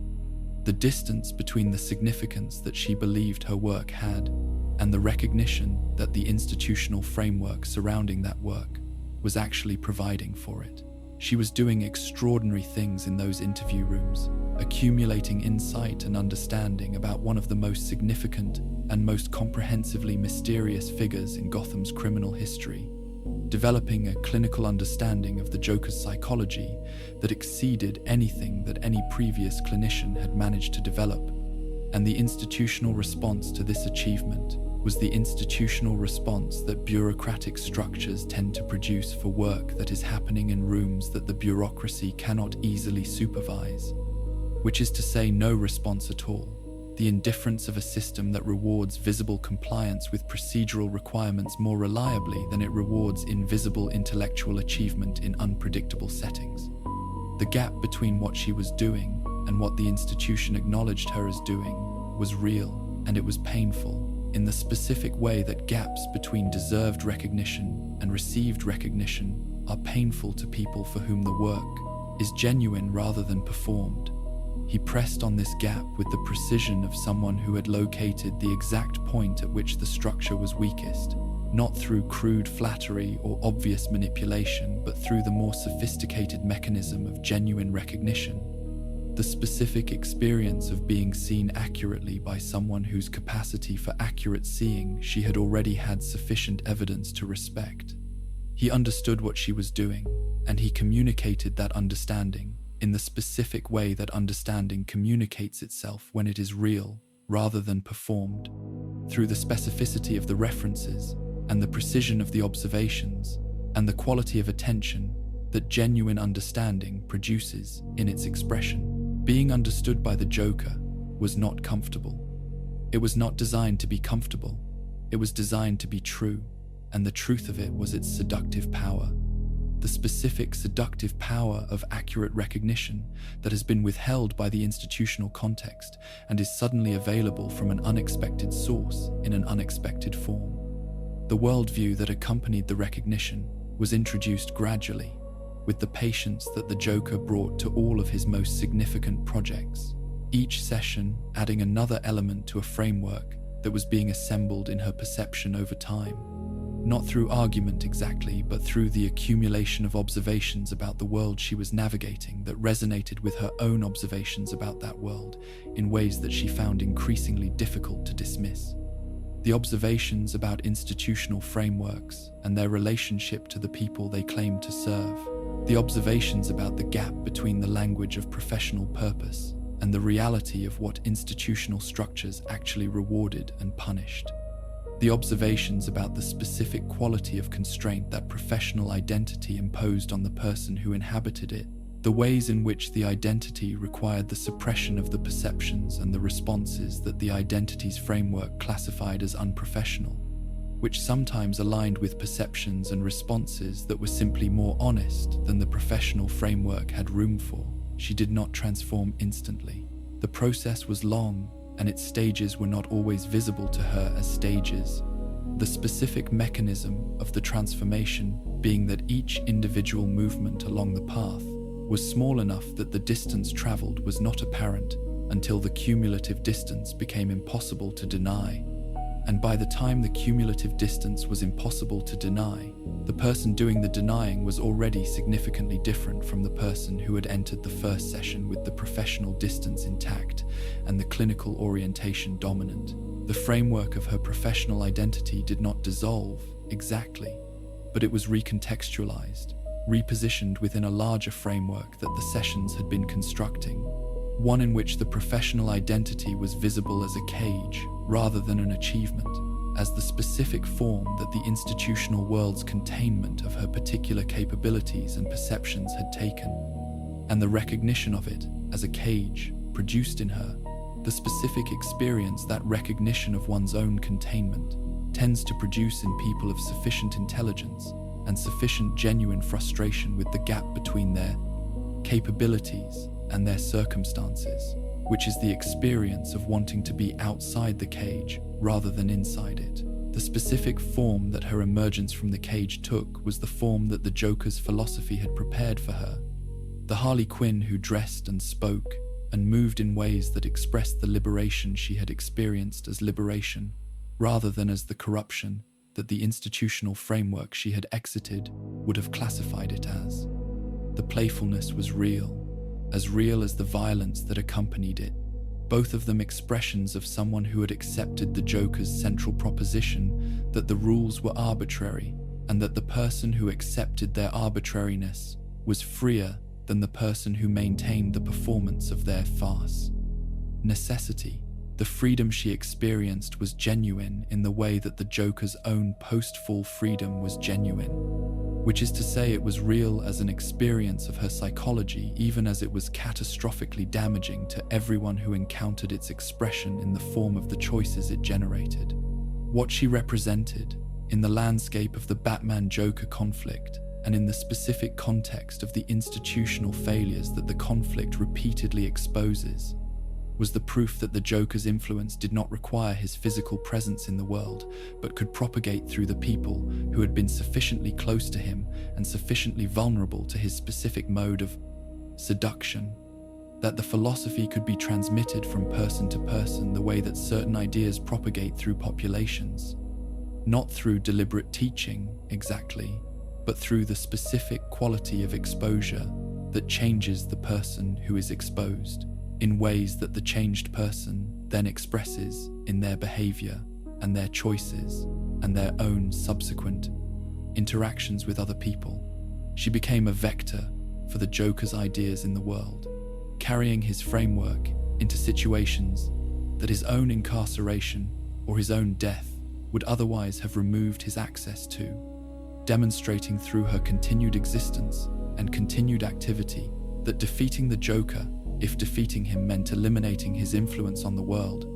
was not achievable through any action directed at the Joker himself, because the Joker had already distributed that influence into people and places that could not be reached by any action directed at its origin. In Arkham City, after his death, she persisted. This persistence is the most complete available evidence for the claim that the Joker cannot be defeated in any meaningful sense through any action directed at him as a physical entity, that his ideas were more durable than his body, and that the body's destruction was not the idea's destruction, and that a strategy for defeating the Joker that did not account for the persistence of the ideas after the body's destruction was not a strategy for defeating the Joker at all, but a strategy for removing one instance of a phenomenon that had already produced additional instances through its influence on the people who had been closest to it. She grieved him with the specific quality of grief that comes from losing someone who had reorganized your understanding of reality so completely that the absence of the reorganizer does not restore the previous understanding, but simply removes the person through whose presence the reorganization had been sustained, leaving the reorganized understanding in place, and the person it had reorganized to navigate a world that no longer contains the presence that had made the reorganization feel continuous and shared, rather than solitary, and therefore potentially unstable. The Arkham City that the Joker used as his stage during the period of his dying was a city within a city. The geographic concentration of Gotham's criminal and institutional failures into a space whose physical boundaries made visible the social boundaries that the broader city's geography usually kept invisible. The walls that enclosed Arkham City, saying explicitly what the invisible walls of economic and institutional power said implicitly throughout the rest of the city's territory. He had been dying from the Titan formula's corrupted effects on his blood since the events of the first Arkham Chronicle. The enhancement that had temporarily given him the physical power to match Batman's capabilities, having extracted from his biology a price that his biology was in the process of paying in the specific currency of cellular deterioration, of organs failing in the sequence that the specific toxicity of the corrupted formula produced, of a body whose fundamental systems were being progressively dismantled from within by something that had promised enhancement and delivered it, and was now delivering the cost that the enhancement had deferred rather than eliminated. The dying Joker was not a diminished Joker. This is the specific horror of the Arkham City narrative. The recognition that the reduction of his physical capabilities and the progressive deterioration of his body had not reduced his psychological capabilities or his capacity for the specific kind of influence that had always been his most significant weapon, that the Titan formula's damage to his biology had not touched the intelligence and the attentiveness and the understanding of Batman's psychology that were the actual sources of his power in any encounter between them. He was dying and he was thinking, and the thinking was the same quality of thinking that it had always been, patient and precise and organized around the project that had organized it since the night he fell. The project of understanding and ultimately revealing the truth about Batman that Batman himself refused to acknowledge, and the dying had added to this project a specific urgency that the previous decades of their relationship had not contained. The urgency of someone who understood that the time remaining for the demonstration was finite, and who was therefore deploying each remaining hour with a concentration and an economy that the assumption of unlimited future time had not previously required. His plan in Arkham City was a plan organized around poison in multiple senses, the literal poison of his own infected blood that he introduced into Batman's system through the wound that created the urgency the plan required, and the philosophical poison of the situation he constructed around that literal infection, the situation in which Batman's survival depended on finding a cure that only Ra's al Ghul's Lazarus chemistry could provide, a cure that existed only in a single sample of the blood of someone who had already been destroyed. A cure that Batman would move heaven and earth to acquire, because Batman would always move heaven and earth to preserve life, even and especially the lives of people whose preservation he had the most reason to question. He knew this about Batman. He knew it with the certainty of someone who had been studying the knowledge for decades and had tested it in enough situations to know that it was not a tendency or a probability, but a defining characteristic, as fundamental to what Batman was as the cave and the symbol and the refusal to kill, and he used it the way he used every defining characteristic he had identified in the people he chose to engage with, as a lever, as the specific point where pressure produced the specific movement he required. The blood that he had contaminated carried him into the Bat system in the most literal possible form, making Batman his host in the specific biological sense that a pathogen makes its host its vehicle. And the implications of this biological metaphor for the philosophical content of everything that followed are implications that the Joker was almost certainly entirely aware of. The literal infection being a precise physical expression of the philosophical infection that the Joker had been attempting to introduce into Batman's psychology since their first encounter. The idea that what he was entering Batman with was the truth about Batman's nature, that the Dark Knight had been refusing to acknowledge, and that the blood was carrying whether Batman consented to receive it or not. You could not choose not to be infected once the blood was in you. You could not maintain the psychological defenses that kept the Joker's philosophy at arm's length once the philosophy was literally circulating in your bloodstream. This was the joke, and it was one of the best jokes he had ever told, and he was dying while he told it, and the dying was part of the joke, and the joke was as good as it was, precisely because of what the dying added to it. The search for the cure required Batman to move through the physical space of Arkham City in ways that the Joker had mapped and anticipated, to encounter the people and the places and the information that the Joker had positioned for him to encounter, to experience the specific version of the city's nightmare that the Joker had arranged, rather than the nightmare that Arkham City would have produced on its own without his choreography. Hugo Strange's Protocol 10 was operating as its own nightmare in the background, the administrative catastrophe of a city being used as an experiment proceeding toward its terminal phase, and the interaction of these two catastrophes, the Joker's personal project and Strange's institutional one, produced the specific texture of the Arkham City narrative, the sense of multiple systems of horror operating simultaneously in the same space, and requiring Batman to navigate between them without being able to address either one without the other, making that address more difficult. The moment of the Joker's death is one of the most discussed moments in the entire Arkham canon,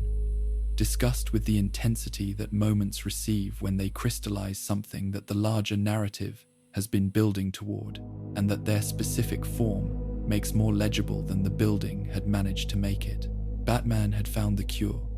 He had the single remaining sample of the blood that could have saved both of them, acquired at cost, and carried back to the Joker in the specific posture of someone who was doing what the Joker had known he would do, who was being exactly what the Joker's understanding of his psychology had predicted he would be, who was demonstrating through the act of bringing the cure to someone who had poisoned him that the analysis the Joker had been conducting for decades was accurate in every particular that mattered. He came with the cure.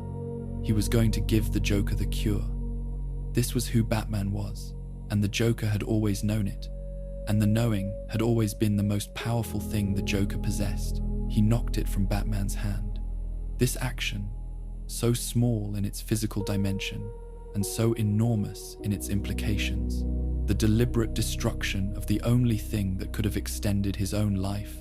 was the final statement in the argument that the Joker had been making since the night at Ace Chemicals, the final demonstration of the proposition that he had been building toward through every elaborate scheme and every carefully constructed catastrophe and every session in the interview rooms at Arkham. He knocked the cure from Batman's hand because accepting it would have been accepting Batman's framework, would have been treating his own survival as more important than the demonstration he was in the process of completing, would have been choosing the continuation of his life over the completion of the joke that his life had been in the service of since it became the kind of life that serves a joke. The joke was more important than the life. This was always true of him, and he had always known it was true. And in this moment, he acted on the knowing, with the completeness that the moment's specific position in the narrative of their relationship required. He died laughing, which is the specific manner of dying that the philosophy he had been living since the fall required, the only authentic response to the punchline that the universe was delivering at precisely this moment. The punchline being that he was dying because of a plan he had constructed to prove something about Batman, that the plan had succeeded in proving what it was designed to prove, that Batman had arrived with the cure and had been prepared to give it to him, and that the cure was now on the floor because he had chosen the demonstration over the survival, chosen the joke over the continued capacity to tell jokes, chosen the truth as he understood it over the life that the truth had organized itself around. This was funny in the specific way that the Joker found things funny, the way that the gap between what any situation was supposed to produce and what it actually produced was always funny to him. The gap between Batman's intention and the actual result of that intention being the specific joke that this specific moment delivered with exceptional efficiency. Batman caught him as he fell. He held the dying Joker in the specific posture of someone who was doing the thing that his psychology required him to do, even in the absence of any possibility that the doing of it would change the outcome, holding someone he could not save in the posture of someone trying to save them, refusing to let go, even when letting go was the only remaining option, and holding on changed nothing about the result, except the posture in which the result was received. The grief that Batman experienced in the aftermath of the Joker's death was real in the way that grief for someone who has organized a significant portion of your existence is real, regardless of whether the relationship that produced the grief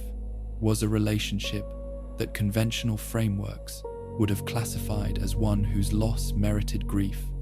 regardless of whether the correct response to the death was mourning or relief, or the specific complicated mixture of both that the nature of the relationship actually required. He mourned. He mourned because the Joker had been, in the most precise available sense, the defining relationship of his adult life, the mirror and the adversary and the persistent presence that had required everything he was and had tested everything he believed and had never, in all the years of their conflict, given him anything approaching the clean resolution that would have permitted the relationship to be filed in the past rather than carried into the future. The Joker died, and Batman carried him into the future anyway, which is perhaps the most honest, available description of what the events of Arkham City produced, the death that did not end the influence, the absence that did not resolve the questions, the joke whose punchline arrived in the form of the Joker's corpse, and whose implication was that the joke was not over, because the joke had never been about the Joker's survival, but about what his existence had demonstrated, what his death could not undo. He was gone from the physical world and present in everything that the physical world contained that bore the marks of his influence, which was considerable, which was specifically and comprehensively everything that the conflict between himself and Batman had produced and shaped and organized over the decades of their relationship, all of which persisted into the world that his death had created. and that his death had not changed in any of the ways that his death would have needed to change it, in order to constitute the defeat that Batman had never managed to achieve. While he was alive, the infection did not end with the body that had carried it into the world. This is the specific horror that the Arkham Knight narrative constructs around the Joker's absence. The recognition that the most dangerous thing about the Joker had never been the Joker himself in his physical form, had never been the plans he constructed, or the chaos he deployed, or the violence he orchestrated, but the ideas that his existence had been the vehicle for, the philosophy that had been using his body as its instrument of expression, and that was now, with the body gone, looking for other instruments through which to continue its expression in the world. The infected blood that Batman had received in Arkham City had not been neutralized by the events that followed it,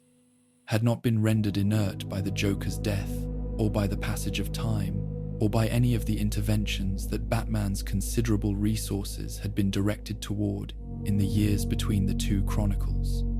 It was in him, it had been in him, circulating quietly beneath the surface of everything he was and everything he did,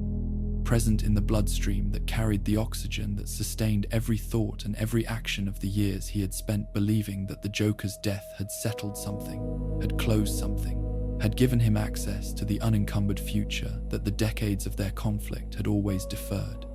The hallucination arrived with the specific quality of presence that the most threatening hallucinations tend to have, not the gauzy uncertainty of an image the mind knows is not real, but the specific solidity of something that occupies the same perceptual space as genuine experience, that responds to the same sensory channels through which the real world communicates itself, that has the weight and the texture and the specific interactive quality of something that is actually there,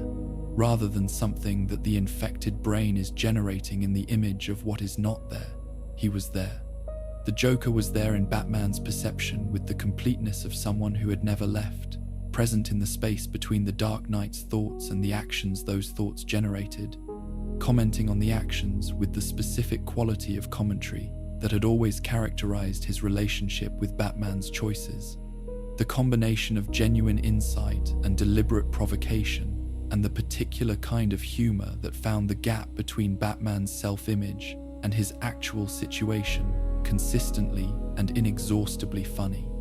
The specific form that the internal Joker took was not random, was not simply the infection generating a generic version of the Joker personality and projecting it into Batman's perceptual field. It was a version of the Joker that was calibrated to Batman with the precision of something that had been assembled from the inside rather than observed from the outside, that knew the specific geography of Batman's psychology with the intimacy of something that was living within it rather than studying it from across an interview room table. The internal Joker knew where the defenses were weakest because he was inside the defenses, knew where the doubts lived because he was made of the same material as the doubts, knew the specific questions that Batman was least equipped to answer because those questions were the questions that the blood had been circulating through him since Arkham City, growing with the infection, becoming more specific and more pressing as the infection deepened its relationship with the biology it inhabited. The other infected individuals manifested their Joker differently, each version reflecting the specific personality it had encountered and modified, the way that a viral influence produces variations based on the host's particular characteristics, rather than identical copies of itself. This is the observation that the Arkham Knight narrative uses to make its most significant philosophical point about what the Joker actually was and what his infection of multiple individuals actually demonstrated. The point being that the Joker was not a unique aberration that had emerged from the specific circumstances of one man's specific bad night in one specific chemical plant, but a possibility that existed within human psychology more generally, a latent potential for the dissolution of the framework of social obligation and moral constraint that ordinary life maintained through habit and convention and the accumulated weight of social pressure, a potential that the right conditions could activate in people who had never fallen into any chemical vat and had never experienced the specific sequence of losses that had preceded the Red Hood's transformation. Each infected person showed a different face, a different version of the dissolution that the Joker's philosophy proposed as the truth beneath the performance of sanity, and the differences between the versions were as significant as their similarities, because the differences were the evidence that the Joker was not a template being copied into new hosts, but a principle being expressed through new instruments, each expression shaped by the instrument through which it passed, in the way that light is shaped by the specific quality of the medium it passes through. The Joker, in a person with military training, expressed himself differently than the Joker in a person with scientific knowledge, differently than the Joker in a person with a background in theatrical performance or political philosophy, or any of the other specific configurations of capability and perspective that the infected individuals brought to their versions of the dissolution. The principle was the same in each case: the recognition of the arbitrariness of the frameworks through which ordinary life organized its understanding of acceptable behavior. But the expression of the principle took the specific form that the specific person's capabilities made available, and the diversity of the expressions was itself a demonstration of the principle's universality, the evidence that the Joker had not been a singular phenomenon, but a possibility that any person contained, and that the right catastrophe could activate. Batman's version was the most significant and the most carefully developed, because Batman was the most significant host that the infection had found, and because the specific configuration of capability and repression and moral architecture that the Dark Knight represented gave the internal Joker the most sophisticated instrument through which to express the principle that the Joker had always been attempting to demonstrate. The violence and chaos that the Joker had always claimed were barely contained beneath the surface of Batman's disciplined exterior were not available in their raw form through the infection, because the infection was not simply releasing what was repressed but interacting with it, commenting on it, pressing on the specific points where the repression was thinnest and where the interaction between what was acknowledged and what was refused was most productive of the specific tension that the internal Joker found most interesting. He was not trying to make Batman violent. He was trying to make Batman honest, trying to complete the project that the decades of their external relationship had been building toward, the project of bringing Batman to the acknowledgement that the Joker had always been right about him, that the discipline and the symbol and the code were not expressions of what Batman fundamentally was, but overlays on something that the chemical bath had stripped the overlay from in the Red Hood's case, and that the infection was attempting to strip the overlay from in Batman's case, revealing beneath the symbol the same darkness that the Joker had been proposing was universally present since the night he fell. The fear that accompanied this internal presence was not the fear of external violence or institutional destruction, not the fear of what the Joker might do in the world if the infection were to complete its work and produce in Batman the transformation it had produced in the other infected individuals. Though that fear was real and was grounded in a genuine understanding of what a fully Joker-influenced Batman would mean for everything that the symbol was supposed to protect.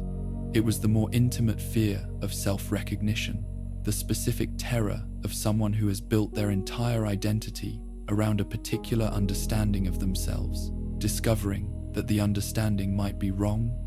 that the foundation might be different from what the structure built upon it required it to be,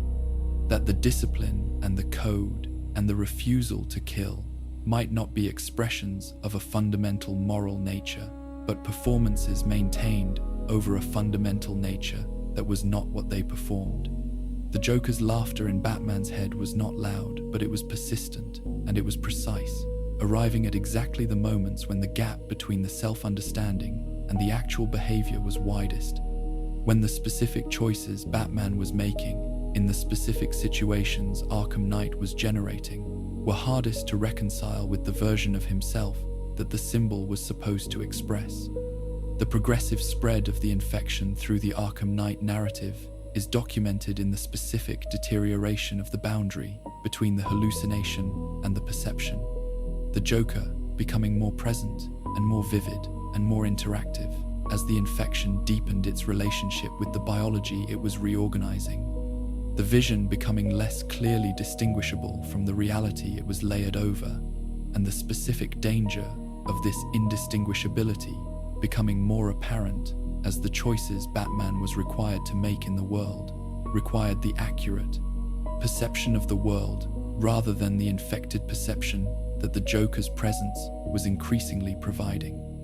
The infection was not only a psychological challenge, but a perceptual one. The contamination of the sensory apparatus through which Batman navigated his environment, with the specific contamination that the Joker's presence produced, the world becoming a version of the world, filtered through the Joker's understanding of it.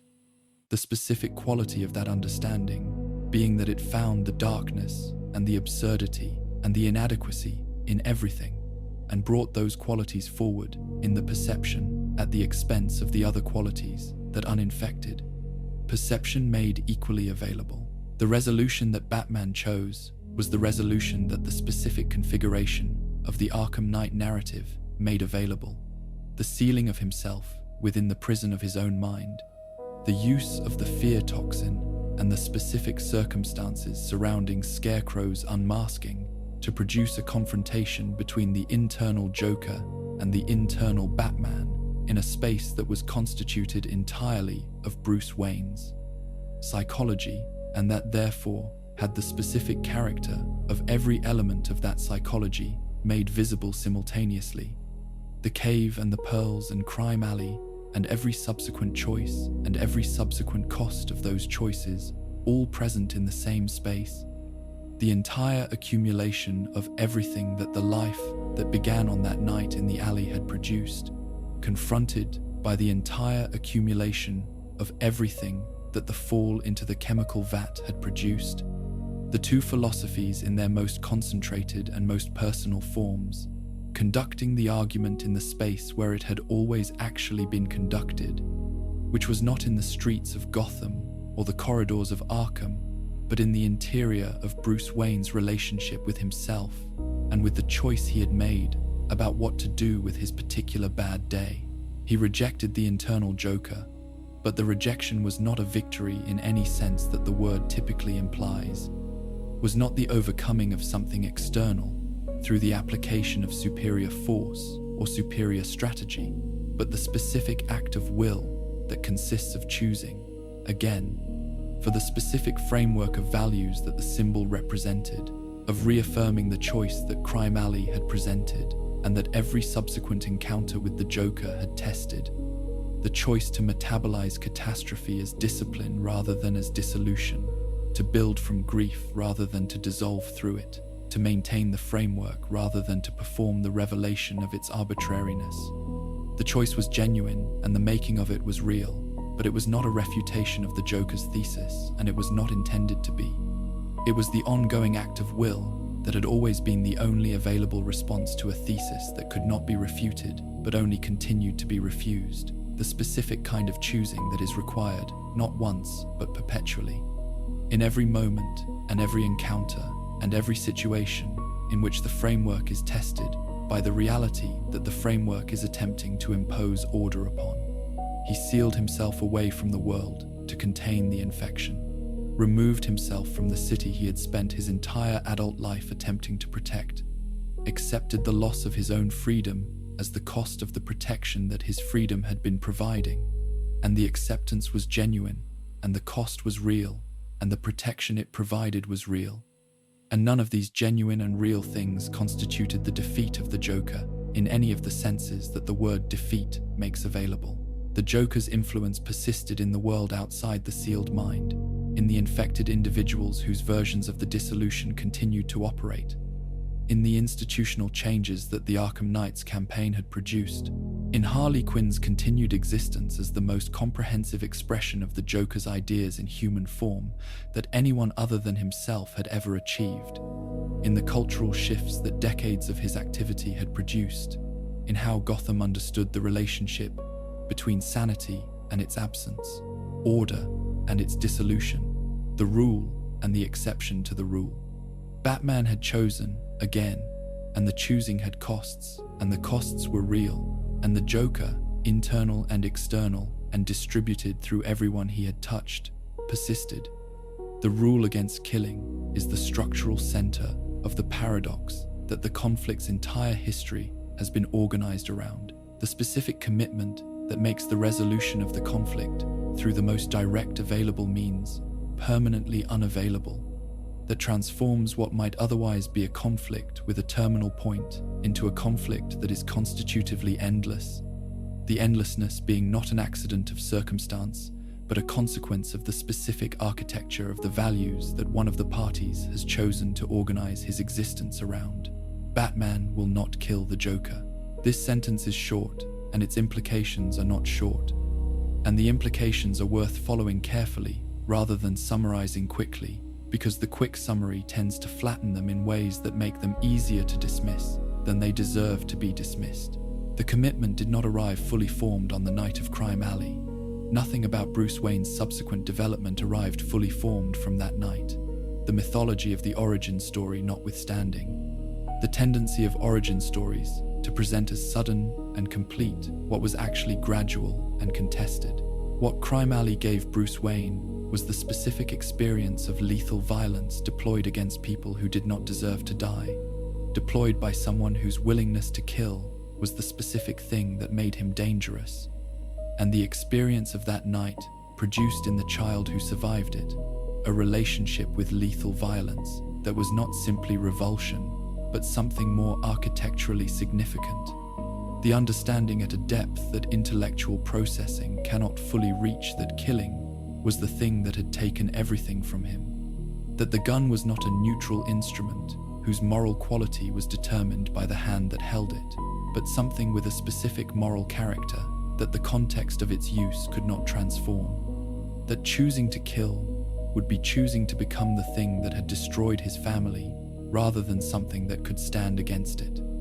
The no-kill rule that emerged from this foundational experience and was refined through decades of its application to the specific situations that Batman's activities generated was therefore not simply a rule in the sense of a constraint imposed from outside the self, but a definition of the self.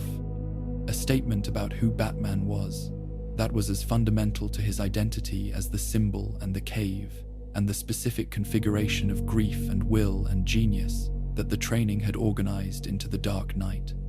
To kill the Joker would not simply be to cross a line that Batman had drawn around his own behavior. It would be to become something different from what Batman was, to dissolve the specific distinction between himself and the violence he opposed, that the rule maintained, to acknowledge that under sufficiently extreme provocation, the discipline was not fundamental but contingent, not defining but conditional, not the expression of a moral nature, but a performance that sufficiently bad circumstances could interrupt. The Joker understands this better than anyone else in Batman's world understands it, better than Alfred, and better than Gordon, and better than any of the various psychological analysts who have studied the Dark Knight from the outside with the tools of conventional psychological assessment. He understands it because he has spent decades pressing on it with the specific pressure that thorough understanding enables, testing it at precisely the points where it is thinnest, constructing situations designed to bring Batman to the edge of the line, and then observe the specific quality of his relationship with the edge from the most intimate possible distance. The understanding is not simply intellectual, but experiential, accumulated through the specific experience of being the person against whom the rule is most consistently tested, of being the subject of the most extreme and most sustained application of the rule's requirement, of occupying the position in Batman's psychology where the rule's cost is highest and therefore where the rule's meaning is most legible. What the Joker has identified through this sustained observation is that Batman's relationship with the no-kill rule is not the relationship of someone who has made a free and ongoing choice, but the relationship of someone who is compelled, who maintains the rule not through continuous acts of will, but through the operation of something more fundamental than will, a psychological structure built on a foundation of childhood trauma that organizes the relationship with lethal violence before the capacity for deliberate choice can intervene. This distinction between choosing not to kill and being constitutionally unable to kill is the distinction that the Joker deploys with the specific precision of someone who understands that the two things look identical from the outside and feel very different from the inside, and that making Batman aware of the distinction, making him understand that what he experiences as his highest moral achievement is actually the operation of a compulsion that his psychology constructed without his consent, is one of the most effective ways of making the rule itself feel like a cage rather than a choice, like a limitation rather than a definition, like the thing that the bad day built rather than the thing that the subsequent decades of deliberate moral development produced. The specific moments in the Arkham canon where Batman comes closest to the line are the moments that the Joker finds most revealing and most satisfying, not because they represent potential victories, not because the Joker actually wants Batman to cross the line and kill him, but because they are the moments when the distinction between the compulsion and the choice is most visible, when the strain in the architecture is most apparent, when the specific quality of Batman's relationship with the rule can be observed most clearly, precisely because it is under the most pressure.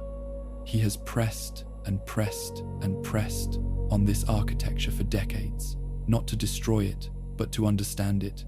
to know with the certainty of empirical evidence, rather than the uncertainty of theoretical assessment, how the architecture holds, where it is strongest and where it is weakest, and what the relationship is between its apparent solidity and its actual constitution. The question being not whether Batman will kill him, but what Batman's refusal to kill him actually means, about the nature of Batman's moral character, and the degree to which that character is the product of genuine freedom rather than the product of constraints that were installed before the freedom existed to resist them. The elaborate scenarios that the Joker has constructed across their decades of conflict are not simply attempts to provoke Batman into killing him, or attempts to create situations in which killing him would seem justified. They are philosophical experiments in the same tradition as the experiment against Gordon, experiments designed to produce evidence about the specific question of what Batman's refusal to kill means, and how deep that refusal goes, and whether it represents the kind of moral achievement that Batman's self-understanding requires it to represent. The evidence accumulated through these experiments is extensive and contradictory, and consistently interesting to the person conducting them, consistently revealing of the specific complexity of Batman's relationship with his own foundational commitment, consistently demonstrating that the relationship is more complicated than the simple statement of the rule suggests, and less simple than the Joker's thesis about its compulsive rather than chosen character requires. The Joker has come closest to the argument's resolution, not in the physical confrontations, where he has produced maximum provocation and observed maximum restraint, but in the conversations, the specific exchanges that the Arkham games provide between them in quieter moments, where the argument is conducted in language rather than in the choreography of violence and response. In these conversations, the specific quality of Batman's relationship with the rule is most visible. The strain between the acknowledgement that the Joker is right about certain things and the refusal to draw the conclusions that being right about those things would seem to require. The specific tension of someone who can see the argument and cannot accept its conclusion, because accepting the conclusion would require dismantling the structure that has organized his entire adult life. He cannot give the Joker what the Joker wants, which is not his death, but his acknowledgement, the confirmation that the decades of philosophical argument have arrived at a truth about human nature and about Batman's specific human nature that the symbol and the cave and the no-kill rule have been designed to prevent from becoming visible. The paradox that the no-kill rule creates is the paradox that makes the conflict constitutively unresolvable, rather than practically difficult to resolve. The paradox being that the specific commitment that defines Batman as something other than the violence he opposes is also the specific commitment that ensures the violence will continue indefinitely, that the Joker's capacity to produce suffering will persist for as long as Batman's capacity to maintain the rule persists, that the moral achievement of the refusal to kill is indistinguishable in its practical consequences from the inability to end the cycle that the refusal to kill perpetuates. The Joker has noted this paradox with the specific appreciation that he reserves for the best jokes, the ones where the gap between intention and outcome is widest and most ironic, the ones where the person most committed to a particular result is the person whose commitment ensures that the result remains permanently out of reach. Batman wants to protect Gotham. The no-kill rule ensures that the person most capable of threatening Gotham will continue to threaten it for as long as Batman refuses to cross the line. The commitment and the failure it perpetuates are not incidentally connected, but structurally connected, the one being the mechanism of the other. And the Joker finds this funny with the specific quality of humor that has characterized everything he has found funny since the night the chemicals reorganized his relationship with the concept of funny. The symbiosis that defines their relationship is not comfortable to acknowledge, is not the kind of observation that the framework through which heroism is conventionally understood provides any category for. And it is perhaps for this reason that it tends to be stated only obliquely, even by those who have observed it from close enough range to have developed a confident sense of its reality. What the observation requires acknowledging is that both of them need the other in ways that go beyond the tactical or the practical, in ways that touch the foundational levels of identity and purpose and the specific orientation toward existence that each of them has organized their life around since the events that defined them. They are not simply enemies who have been unable to resolve their conflict. They are something more complicated and more mutually constitutive than that, something for which the vocabulary of heroism and villainy provides inadequate description, because those vocabularies assume a relationship between the parties that is adversarial in the simple sense of two people who want incompatible things, and what Batman and the Joker want is not simply incompatible but interdependent, each man's project requiring the other man's existence for the project to have the specific meaning and the specific stakes that make it worth continuing. The Joker's explicit statements about this in the Arkham games are among the most psychologically interesting things that the Arkham canon contains. Statements delivered with the specific quality of candor that the Joker sometimes produces when the performance and the argument align closely enough that the distinction between them ceases to matter. He has said, in various forms across various encounters, that Batman completes him, that without the Dark Knight, the performances would have no worthy audience, and the provocations would have no worthy target, and the central project of his existence since the fall would be deprived of the specific relationship that gives it meaning, the relationship with someone who takes the same fundamental questions as seriously as he does, and arrives at the opposite conclusions, and maintains those opposite conclusions with a commitment that matches his own, creating the specific tension that the argument between their philosophies requires in order to be the kind of argument that is worth making. He does not want to defeat Batman. He wants to continue arguing with Batman, to continue conducting the experiments that their relationship enables, to continue pressing on the architecture of Batman's commitments with the specific attentiveness of someone who finds the architecture genuinely interesting rather than simply obstructive, who is engaged with what it reveals about the human capacity for discipline and self-construction as much as he is engaged with what it conceals. The reverse of this proposition is less frequently stated and more frequently denied by the person it applies to,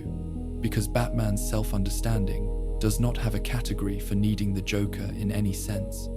does not have a framework for acknowledging that the relationship that has organized the most significant portion of his adult life is a relationship rather than a pursuit, a sustained mutual engagement rather than a failed attempt at resolution. But the evidence for the reverse proposition is present in his behavior, with the consistency of something that has been there all along, and that the behavioral record has been documenting without the benefit of the acknowledgement that would have made it more legible. He mourned the Joker's death. The mourning was not performed for any audience, and was not the expression of relief or the working through of complicated feelings about the end of a long conflict, but genuine grief. The specific grief of someone who has lost a relationship that mattered to them in ways that they had never fully articulated, but that the loss made suddenly and comprehensively apparent. Alfred has observed this with the specific clarity that long proximity and genuine affection provide to the observer, who is willing to see what the observation reveals, rather than what the preferred interpretation requires. The conversations between Alfred and Bruce Wayne that the Arkham games provide access to, particularly in the later chronicles, contain Alfred's attempts to communicate what he has observed to someone who does not want to receive the communication. The specific dynamic of a devoted witness trying to help the person they love see something about themselves that their own framework of self-understanding is organized to prevent them from seeing. Alfred has noted, in the careful language, that his own commitment to Bruce's well-being and his own refusal to enable convenient self-deception produces that the intensity of Bruce's engagement with the Joker exceeds what the tactical requirements of the conflict would require, that the specific quality of attention that Batman brings to the project of understanding and countering the Joker is the quality of attention that people bring to things that matter to them, rather than the quality of attention that people bring to things they simply need to manage. Gordon has made similar observations from a different angle, the angle of someone who has watched both of them, from the institutional position of someone whose own commitment to justice is organized around the frameworks that the Joker mocks and that Batman stresses, who has therefore had the specific experience of seeing both the Dark Knight and the Clown from a position that neither of them occupies, the position of someone trying to maintain the conventional frameworks against the pressure that both of them, each in their own way, apply to those frameworks.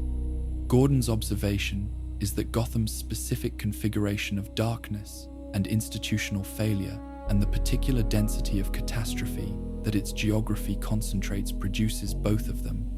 that they are Gotham's children in the specific sense that the city's conditions made each of them possible, and that the city's continued existence as the specific configuration of failure and possibility that it represents requires something like both of them to navigate it. The force of discipline and will, and the force of dissolution and revelation, neither adequate to the city on its own, and both necessary to the specific dynamic that makes the city what it is. Oracle, who has access to more information about both of them than almost anyone else, and who processes that information with the specific analytical capability that her particular configuration of intelligence and training provides, has arrived at the observation that their relationship constitutes a closed system in the specific technical sense, a system whose elements sustain each other in ways that produce stability rather than resolution, that the conflict between them is not moving toward any conclusion, but cycling through variations on the same fundamental argument in the way that closed systems cycle through their available states, each state generating the conditions for the next state rather than the conditions for the system's termination. The system does not want to end. This is not a statement about the conscious desires of either participant, but about the structural dynamics of the relationship, the way that each man's existence reinforces the conditions that make the other man's existence both possible and necessary, the way that Batman's presence sustains the criminal escalation that sustains the Joker's relevance, and the Joker's presence sustains the specific extreme of threat that justifies Batman's methods, and the Joker's specific challenge sustains the specific intensity of Batman's commitment to the values that the challenge tests. Harley Quinn's perspective on this dynamic is available in the fragments that the Arkham games provide of her internal life, and it is a perspective shaped by the specific position she occupies within the relationship. The position of someone who loves one of the parties, with the specific intensity of someone whose entire reorientation of self was organized around that love, and whose relationship with the dynamic is therefore not analytical, but experiential, not observational but constitutive. She has understood, from within the relationship, that the Joker's engagement with Batman was the engagement of his life, in a way that his engagement with her was not. That what they had was real and was significant, but that it occupied a different register from what the Joker had with Batman, that the relationship with Batman was organized at the level of the philosophy itself, rather than at the level of the personal. The two men conducting their argument at the deepest available depth, where the questions about human nature and the arbitrary quality of moral frameworks and the sustainability of discipline against the pressure of catastrophe were being addressed in the only form they could be genuinely addressed, which was through the lives of two people who had staked their entire existences on their incompatible answers to those questions, and who required each other's existence to keep the argument meaningful. This is what each man gives the other that cannot be obtained from any other source, and that makes the relationship irreplaceable in ways that neither of them would be entirely comfortable acknowledging. The Joker gives Batman the specific quality of test that nothing and no one else in the world can provide. The test of the most sustained and most sophisticated challenge to the values that the symbol represents. The ongoing empirical examination of whether those values can be maintained under the most extreme available pressure. The specific knowledge that comes from having been tested to the limit repeatedly and having maintained the commitment repeatedly. A knowledge that is only available to someone who has been tested, and that requires the tester to be as formidable as the Joker is in order to mean what Batman needs it to mean. Without the Joker, the test does not exist at its necessary intensity. Without the test at its necessary intensity, the commitment is not demonstrated in the only way that genuine commitment can be demonstrated, which is through its maintenance under conditions that make maintenance difficult.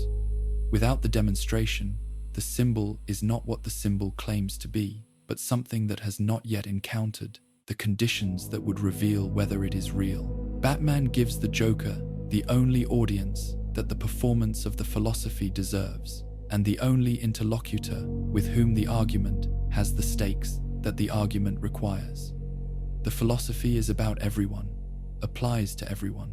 proposes its central thesis about all human beings and all human constructions of meaning and order and moral framework, but it requires a specific person to conduct the argument with, because the argument conducted with the world in general produces only noise and chaos and the specific illegibility of a communication that no one is equipped to receive. Batman is equipped to receive it. Batman is the specific person whose existence constitutes both the thesis of the argument and the best available counter-argument to the thesis. The person who represents with the most concentrated available intensity the proposition that one bad day does not necessarily produce dissolution, that the catastrophe can be metabolized into discipline rather than chaos, that the choice is real rather than illusory, and that maintaining it is possible even under the most extreme available pressure. This proposition is worth arguing against, worth testing, worth the decades of elaborate and costly experimentation that the Joker has devoted to it, precisely because it is being maintained by someone of Batman's specific configuration of capability and commitment, rather than by an ordinary person whose maintenance of ordinary decency under ordinary pressure proves nothing. Interesting about the fundamental questions that the Fall raised, they are each other's meaning in a sense that neither of them would choose as a description of what they are to each other, but that the evidence of their behavior supports with a consistency that exceeds what accident or practical necessity could explain. The city that produced them both, and that their conflict has shaped in every direction for decades, is the environment within which this meaning exists, and the condition of its possibility,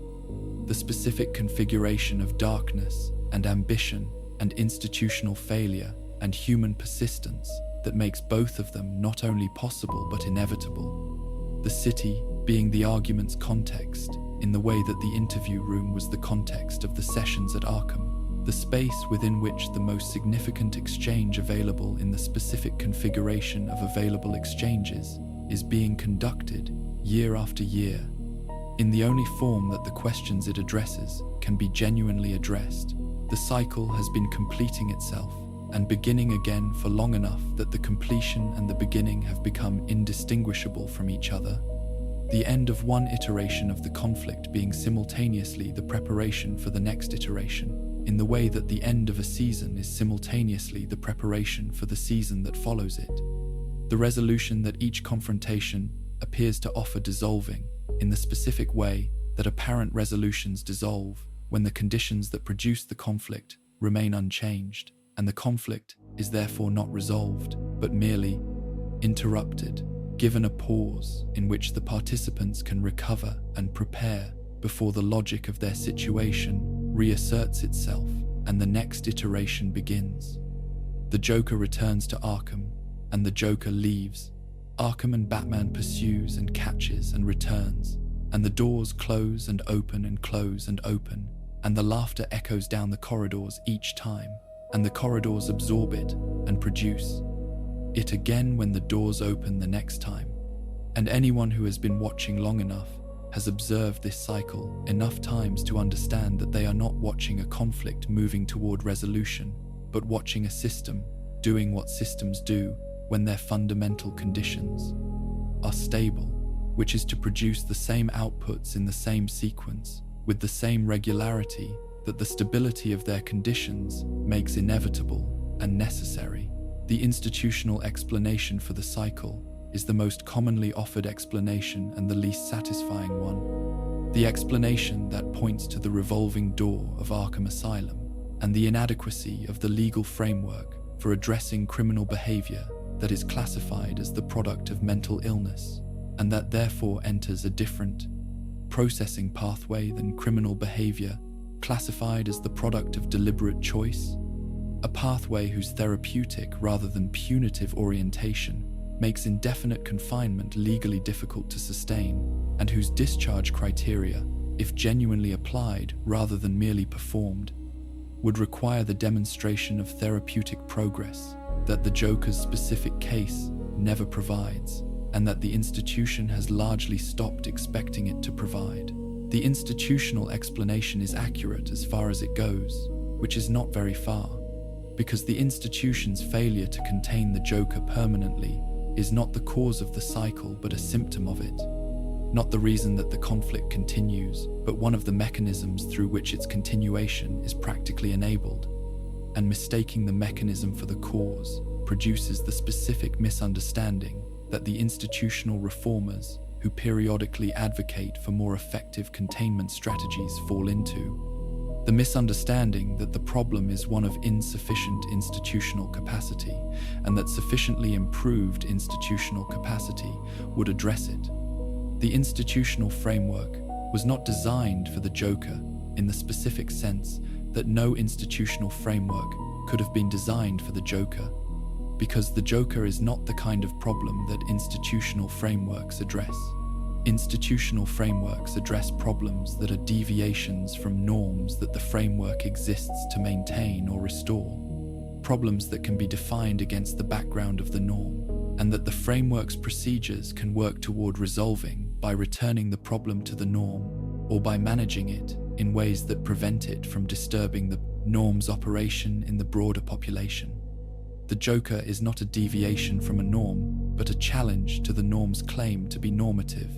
Not a failure of ordinary human psychology, but a different relationship with ordinary human psychology, one that refuses to treat the framework's classifications as binding, and that experiences the institutional apparatus designed to manage that refusal as one more element of the theater he has been performing since the night he fell. You cannot contain a person who experiences your containment as a stage. You cannot treat a person who experiences your treatment as an audience. You cannot reform a person who experiences your reform as the most interesting available evidence for the thesis that reform is what systems do to people, rather than what people do to themselves. The legal framework encounters the Joker at a boundary that the framework was not designed to navigate, the boundary between the person who lacks the capacity for genuine choice and is therefore not responsible for their behavior in the full legal sense, and the person who possesses that capacity in its most complete form and is exercising it in ways that the framework classifies as irresponsible, because the choices being made are choices to reject the framework's authority over the categories of acceptable and unacceptable behavior.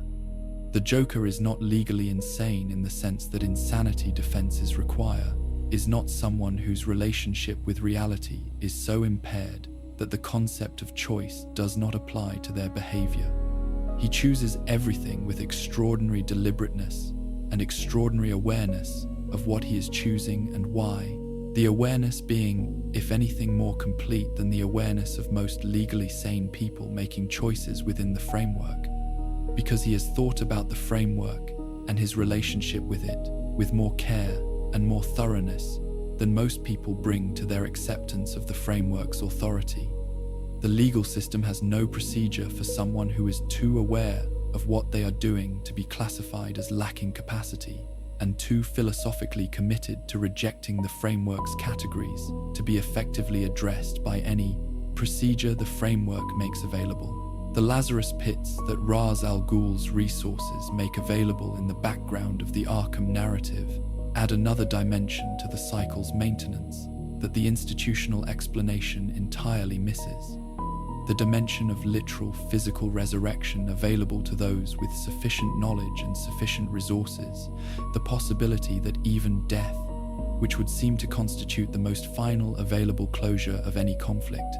does not necessarily constitute the final closure of this one, that the chemistry of restoration that the pits provide could in principle return the Joker from any level of physical damage, including the damage that death represents, keeping the cycle available beyond the point at which ordinary mortality would have ended it. This possibility haunts the later Arkham Chronicles in the way that possibilities that have not yet been actualized, but could be actualized, haunt the narratives that contain them, as an available option that neither party has fully committed to, but that the existence of has changed the character of every confrontation that has occurred since it became known to be available. Every apparent resolution carrying within it the specific uncertainty of a world in which apparent resolutions can be undone by the application of sufficient chemistry to sufficient desperation.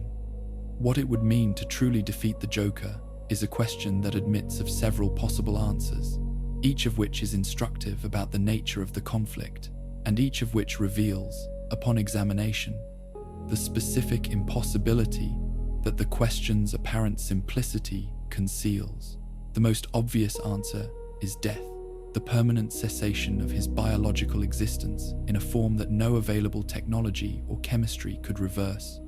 And death is the answer that the no-kill rule places permanently beyond Batman's reach, making it available as a concept, but not as a practice.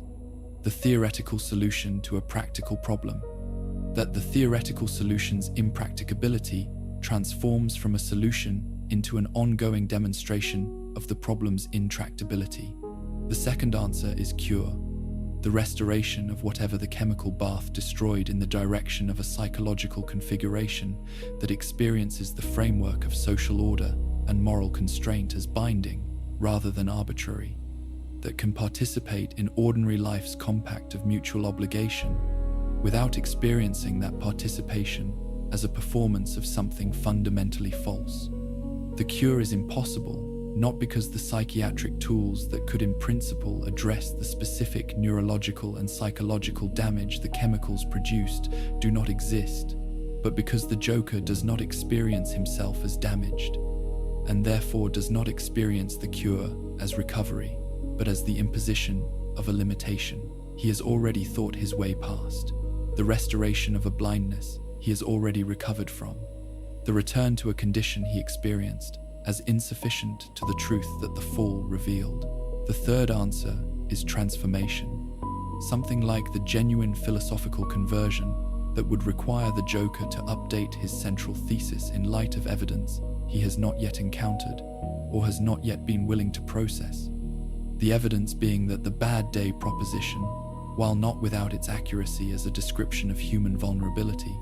is not the complete description of human nature that the Joker's framework requires it to be,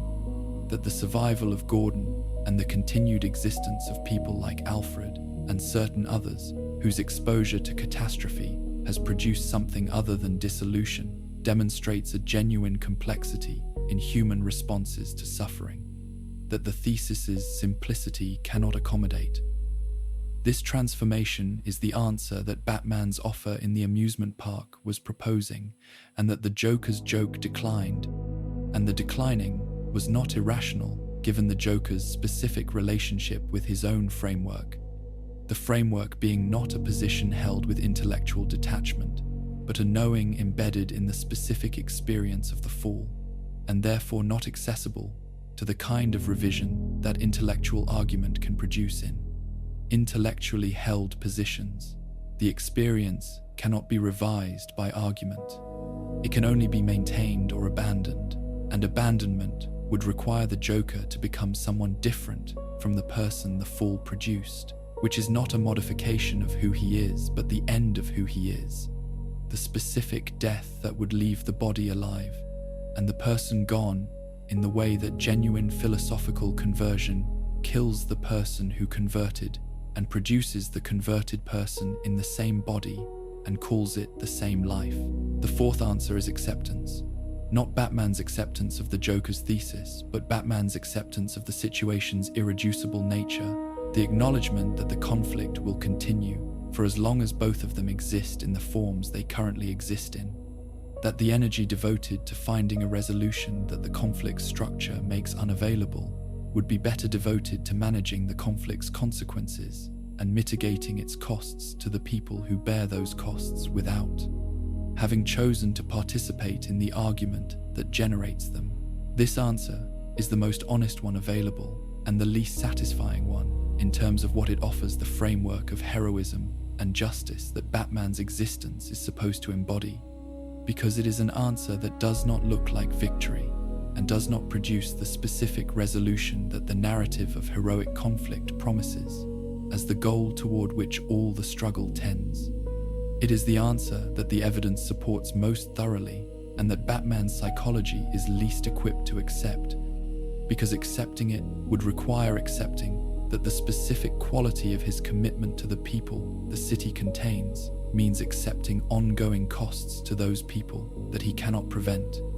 that the protection he provides is real and significant and permanently incomplete, that there will always be more killing jokes and more Arkham Knights and more corrupted therapists and more ordinary people caught in the choreography of an argument they did not choose to participate in, and that they bear the costs of without anything approaching adequate compensation. Gotham produces both of them with the reliability of a system that has been optimized for their production through the accumulated weight of the specific choices that the city's history represents.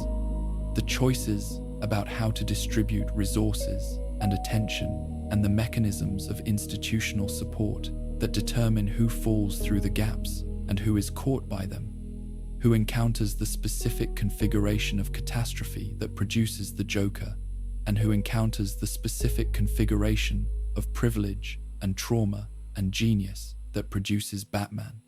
The city is not incidental to the conflict, but constitutive of it, the condition of possibility for both of them, and the ongoing environment that maintains the conditions that make both of them necessary. A different city, one that had made different choices about its relationship with the poverty and the institutional indifference and the specific concentration of human misery that Gotham has made a kind of specialty, would not have produced the Red Hood in the chemical plant, and might not have produced the Wayne murders in the alley. And, without either of those events, the specific argument that has organized so much of what the city has subsequently become would not have been available to be made. This is the observation that sits at the deepest level of the analysis, and that is the most difficult to sit with, because it implies that the conflict's resolution, if it is available anywhere, is available not in any action directed at either participant, but in the transformation of the conditions that produce them both. The specific transformation of Gotham from a city that generates its particular variety of human catastrophe with factory efficiency into something else, something whose relationship with the people it contains is organized differently enough that the specific catastrophes that produce the two men at the center of this argument would be less probable, less inevitable, less the natural output of the city's ordinary operation. This transformation is not within Batman's operational framework. He fights crime in Gotham. He does not transform Gotham into a city that produces less crime. The distinction is not a criticism of his methods, but a description of their scope, and the scope's limitation is itself one of the cycle's maintenance mechanisms, the heroism being real and significant and insufficient to address the conditions that make the heroism perpetually necessary. The Joker has noted this observation also, noted it with the specific appreciation that he reserves for observations that confirm rather than challenge his central thesis, because the observation that the city produces both of them by operating normally is an observation that the thesis accommodates with perfect comfort, the thesis being precisely that the framework of ordinary social organization produces the conditions for its own catastrophic disruption through the specific mechanisms of its ordinary operation, that the suffering the city generates is not an accident of the system, but a feature of it, and that the Batman who fights crime in Gotham while the city continues to produce crime through its normal functioning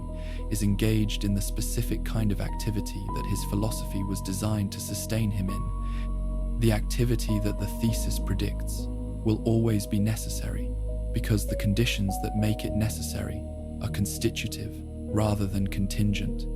built into the specific way that this particular configuration of human organization has decided to organize itself. The rain falls on Gotham with the consistency of a city that has come to an accommodation with its own misery, and in the rain, the asylum stands with its architecture of intended hope become architecture of absorbed despair. And in the asylum, the doors open and close with the regularity of a system performing its designed function. And beyond the asylum doors, the city conducts its ordinary operations of suffering and survival, and occasional joy and frequent disappointment. And somewhere in the space between the symbol and the laughter, the argument continues, in whatever form the current iteration of the cycle has given it. The argument that began in an alley and a chemical plant, and that has been conducted in every available venue since, and that will be conducted in every available venue to come until the conditions that make it both possible and necessary are transformed in ways that no action directed at either party to it can achieve. The question of whether a victor is even conceivable, whether the categories of winning and losing apply to a conflict whose actual subject matter is not territorial or tactical but philosophical, is the question that the entire history of their conflict ultimately presents for consideration, and it is a question that the history answers not directly, but through the accumulation of everything that has happened and failed to resolve anything, the evidence being the ongoing existence of both of them and the ongoing existence of the city that contains them, each element of this triad maintaining the others through the specific quality of their mutual constitution, the city producing the men, and the men defining the city, and the definition producing the city that produces the men, in a loop that is as elegant as it is terrible, and as difficult to interrupt as any system that has been running long, enough to have developed the specific stability of the deeply entrenched, rests now in the darkness of Gotham's perpetual night, with the rain against the asylum windows performing its patient commentary on everything that has been said and everything that remains unsaid between the two men who have organized so much of what this city is around the specific argument. That one bad day began.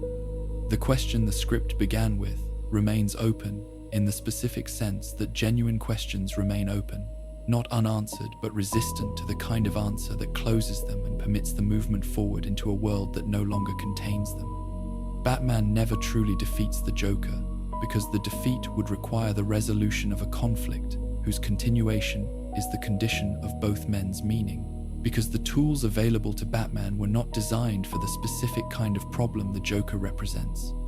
because the rule that defines Batman as something other than the violence he opposes is the same rule that ensures the violence will continue, because the city that needs Batman is the city that produces the Joker, and no action directed at either man reaches the city that produces them both. The joke is still being told and the symbol is still maintained, and the rain falls on Gotham with the indifference of weather that has witnessed everything and judged nothing, and will continue to fall on whatever the city becomes after. Everything it has already been. Let the laughter fade now into the sound of the rain, and let the rain carry you toward the specific peace that comes from sitting with questions rather than demanding their resolution.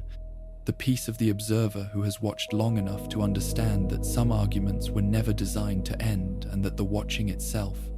the willingness to attend to what the argument reveals about human nature and human possibility, and the specific configuration of darkness and discipline and dissolution that this particular city has made its contribution to the history of both, is worth something that the ending, if the ending were available, would not be worth more than. Sleep now, guardian of Gotham's darkest nights. The rain continues and the argument continues, and the city endures, and the questions remain, and perhaps that is, in the end, exactly as it should be.